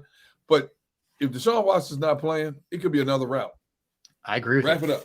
Yep, I think so too. I think that's probably what we're looking at here, if that's the case. And then, in that division, which is kind of murky now, you know, with the way that some of these teams are playing. Pittsburgh, it's tough to get a read on Pittsburgh. I mean, to their credit, they hung in there with Baltimore in an ugly one yesterday, and they did enough special teams and defensively, Highsmith and Watt making plays, whatever, and they won an ugly one, which is fine. But you look at that division: Pittsburgh's 3-2, Baltimore's 3-2, Cleveland off of a bye 2-2, Cincinnati responded and are 2-3 now, but that's not as good overall as we thought it was going to be. That division. But that Mike Tomlin team on the field yesterday is exactly what we thought it would be. It's a grounded out tight team. They want to beat you in submission. They want to stand. They want to stand in the back alley with you and go toe to toe, and they'll swing with you knuckle to knuckle until the last man is standing. That's how they won that football game yesterday. Yeah. You know, Lamar Jackson could do very little against that defense. Plus, Lamar threw a horrendous back shoulder interception in the end zone to Joey Porter Jr.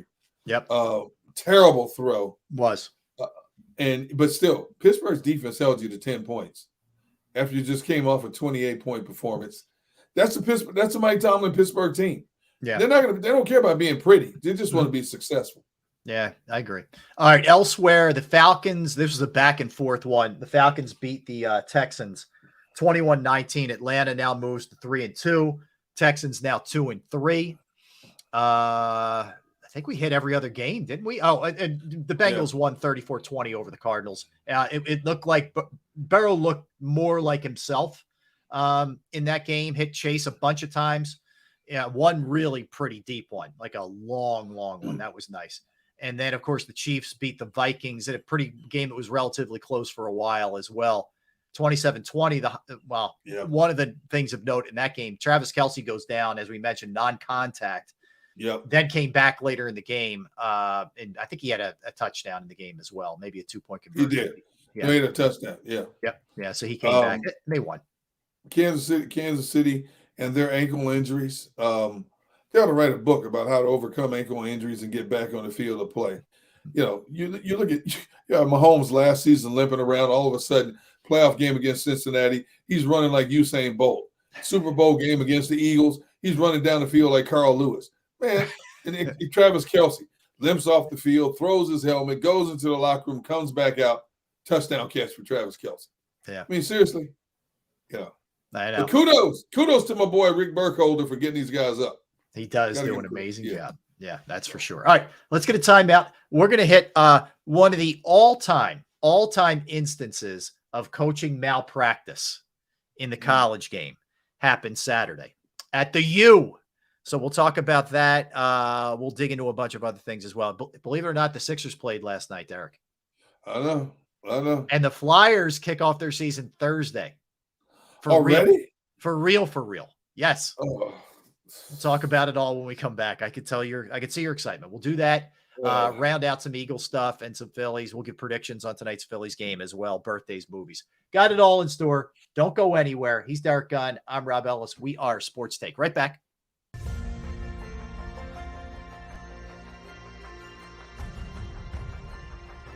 I remember getting my heart broken when they lost the Super Bowl in 2004. We're big Eagles fans. We moved to South Philly because of the Eagles. When they won, we went straight to Broad Street, and everybody was going nuts over there, and it was just a memory that you'll never forget. Go to get your game on. Go for the beers. Go for the cheers. Go for the hit and the hits. Go for the stakes and the stakes. Go to get your parlay on. Go to get your party on. Go for the scene. Go for the screens. Go for the gallery. Go for the win. Go to Ocean. Visit theoceanac.com to plan your visit. At Pond Lehocky, we've recovered billions of dollars for our clients, and we're confident we can do the same for you. With over 250 years of combined courtroom experience, we've helped over 100,000 injured clients obtain some of the largest settlements in Pennsylvania. One conversation is all it takes to help you and your family get back on track. If you've been injured in an accident, give Pond Lehocky a call. They're carving them up, and good play calling along the way. First and goal at the 6.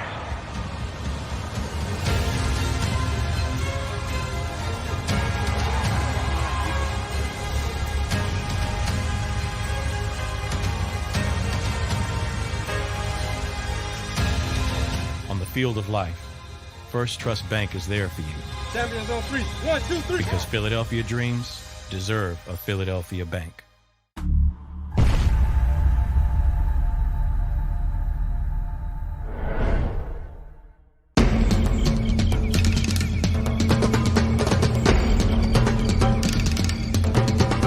Staffing is not easy, but that's what we do every day, all day.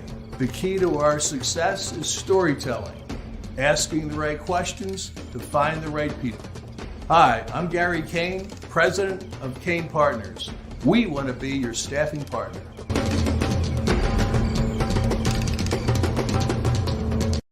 Since 1977, it's always been about you, the community, at Rafferty Subaru. And through the Subaru Love Promise, we prove we care by supporting charities like So Good Now.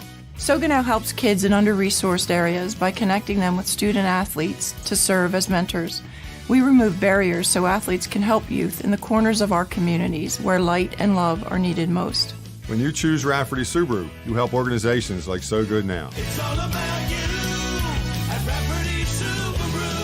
Do you stream on a Roku, Fire Stick, Google TV, or Apple TV? Now you can watch 6ABC 24/7 with the 6ABC Philadelphia streaming app. For the big story on Action News, Search 6ABC Philadelphia and start streaming today. EAGLES, Eagles.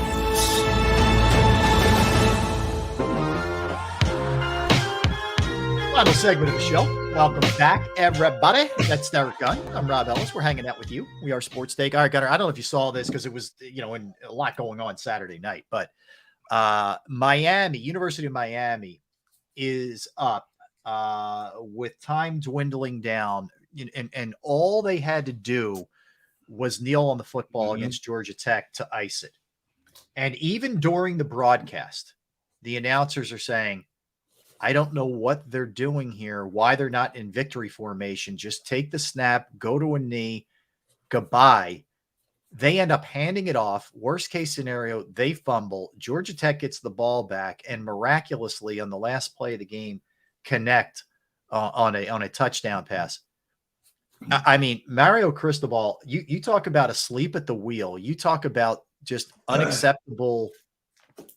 I said coaching malpractice, and sometimes we say that and we're just going way over the top. This is not over the top. It's the worst decision making at the end of the game that I've seen, and it's kind of stuff that gets you not coaching the next game. Does he still have a job? Yes. Obviously, Miami doesn't care about winning the rest of the season. Then disgraceful. You hope a coach learns from that mistake, but still, it costs you. That's a huge cost. There's things that happened, Gunner, during the course of a game that you can question. Oh, should they have run it here? Should they have gone for it on fourth down? Okay, and you can debate it. Even if you don't like it, you can debate it. There was no debating this. This wasn't a second guess. It was a first guess. It was, don't do it. Yeah. This is the dumbest thing you could possibly do. You left the door open, and they smashed it open on you, and you lost. If Miami had won that game, they'd have been 5-0. Yeah. It would have been 5-0 and moving up the ranks.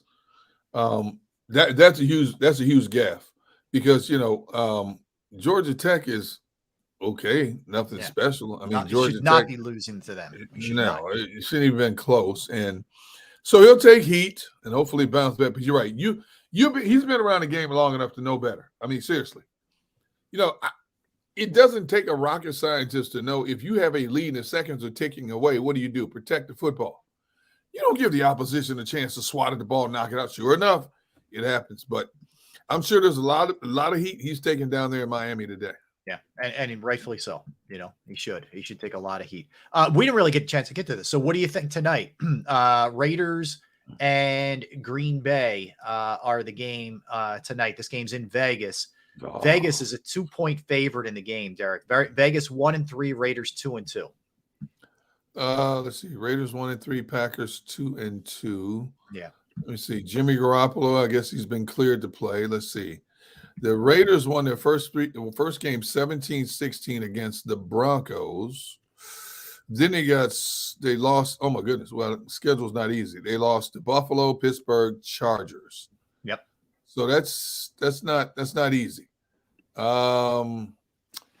Green Bay, I can't figure this team out, Rob, because believe it or not, Green Bay should be 3-1 right now.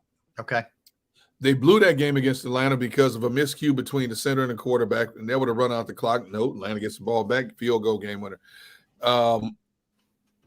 What happened in that last game for Green Bay against Detroit was a travesty. The offensive line couldn't block for them, and I guarantee you, the Raiders defense is coming after Jordan Love tonight.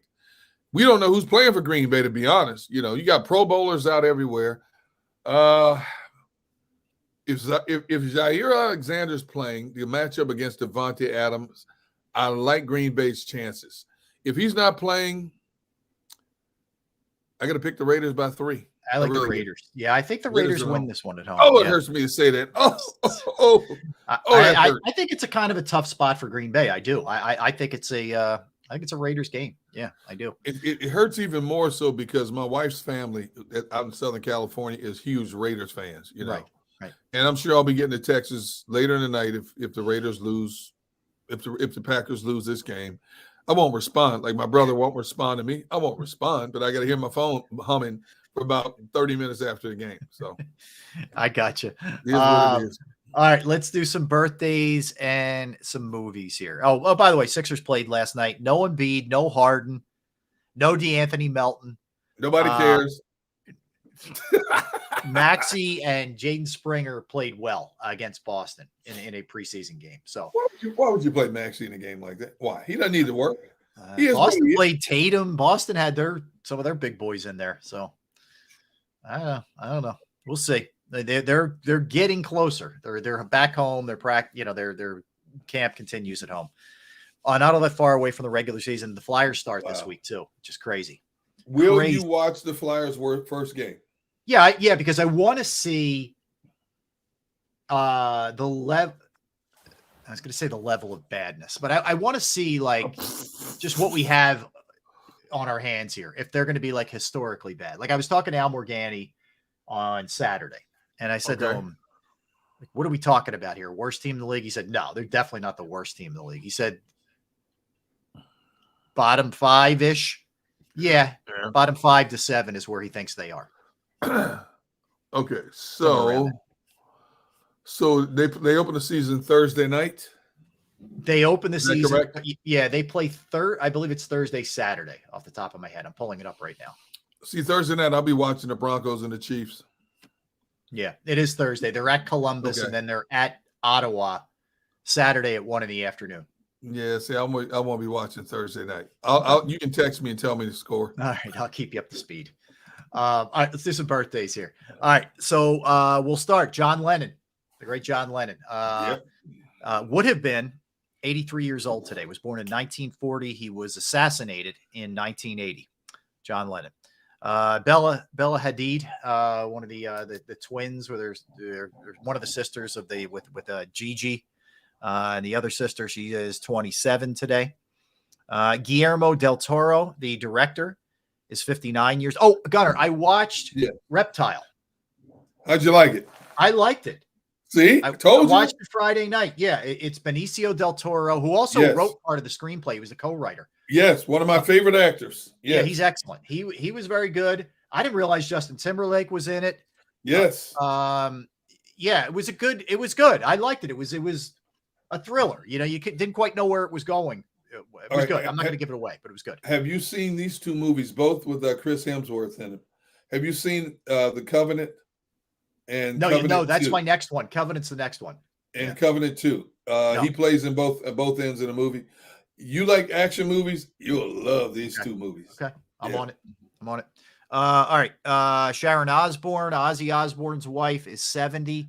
The great singer Jackson Browne is 75 today. Tony Shalhoub, the actor, is 70. Scott Bakula, the actor, 69. Brandon Roth, the actor, is 43. Chris O'Dowd, the actor, comedian, is 43. John Entwistle of The Who was born on this day in 1944. Tyler James Williams is 31 today. George Kittle celebrating a birthday today. He's 30. John O'Hurley from Seinfeld fame is Mr. Peterman, is 69. Nick Swartzen, the comedian actor, is 47. Mike Singletary, The Eyes, is 65 years old. John Lennon's son, Sean, is 48 years old today. Michael Pere, the actor, is 65. Steve McQueen, the actor, is 54 today. A very intense dude.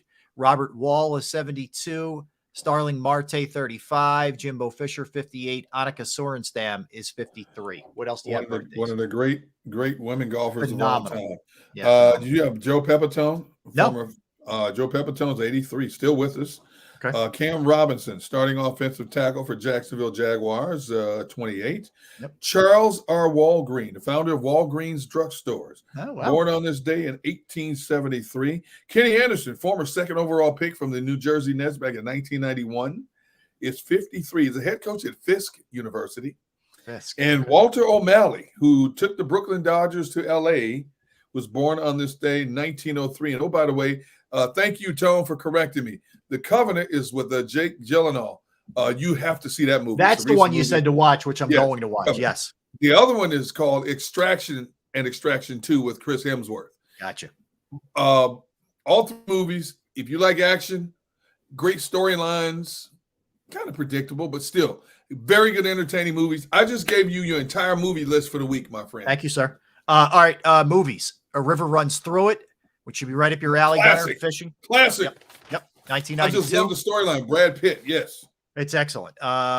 Steve Jobs movie was 2015. Couples Retreat was 2009. I didn't see a ton else that caught my eye here. The War with Grandpa with who was it? De Niro. Robert De Niro. That's funny. And then the Addams Family 3 comes out today. I won't be seeing that one. I'm done with the Addams Family movies. Yeah.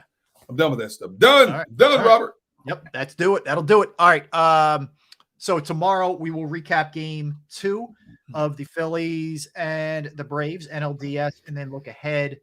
Certainly the game 3. Also look ahead to the Eagles and the Jets as the Eagles move to 5-0 on the season with the win against the Rams yesterday. Want to thank all of you in the chat. Great job. Yeah, peeps. Want to thank Tone DeShields, producing the program. Tone, thanks, man. Everybody streaming, everybody listening. You guys are the best. There's no question about that. All right. Don't go anywhere. Coming up, the National Football Show with Dan Cilio will be coming your way next. So don't go anywhere, folks. Looking forward to hanging out with you the rest of the week. Gunner, all the best, man. And we will. Thank you, brother. Same to you. All right. So everybody, enjoy the rest of your Monday. Enjoy the game tonight. And we will certainly break it all down with you tomorrow. All right. We'll talk to you. That's Derek. I'm Rob. We are Sports Take, JAKIB Sports YouTube Network. See you tomorrow.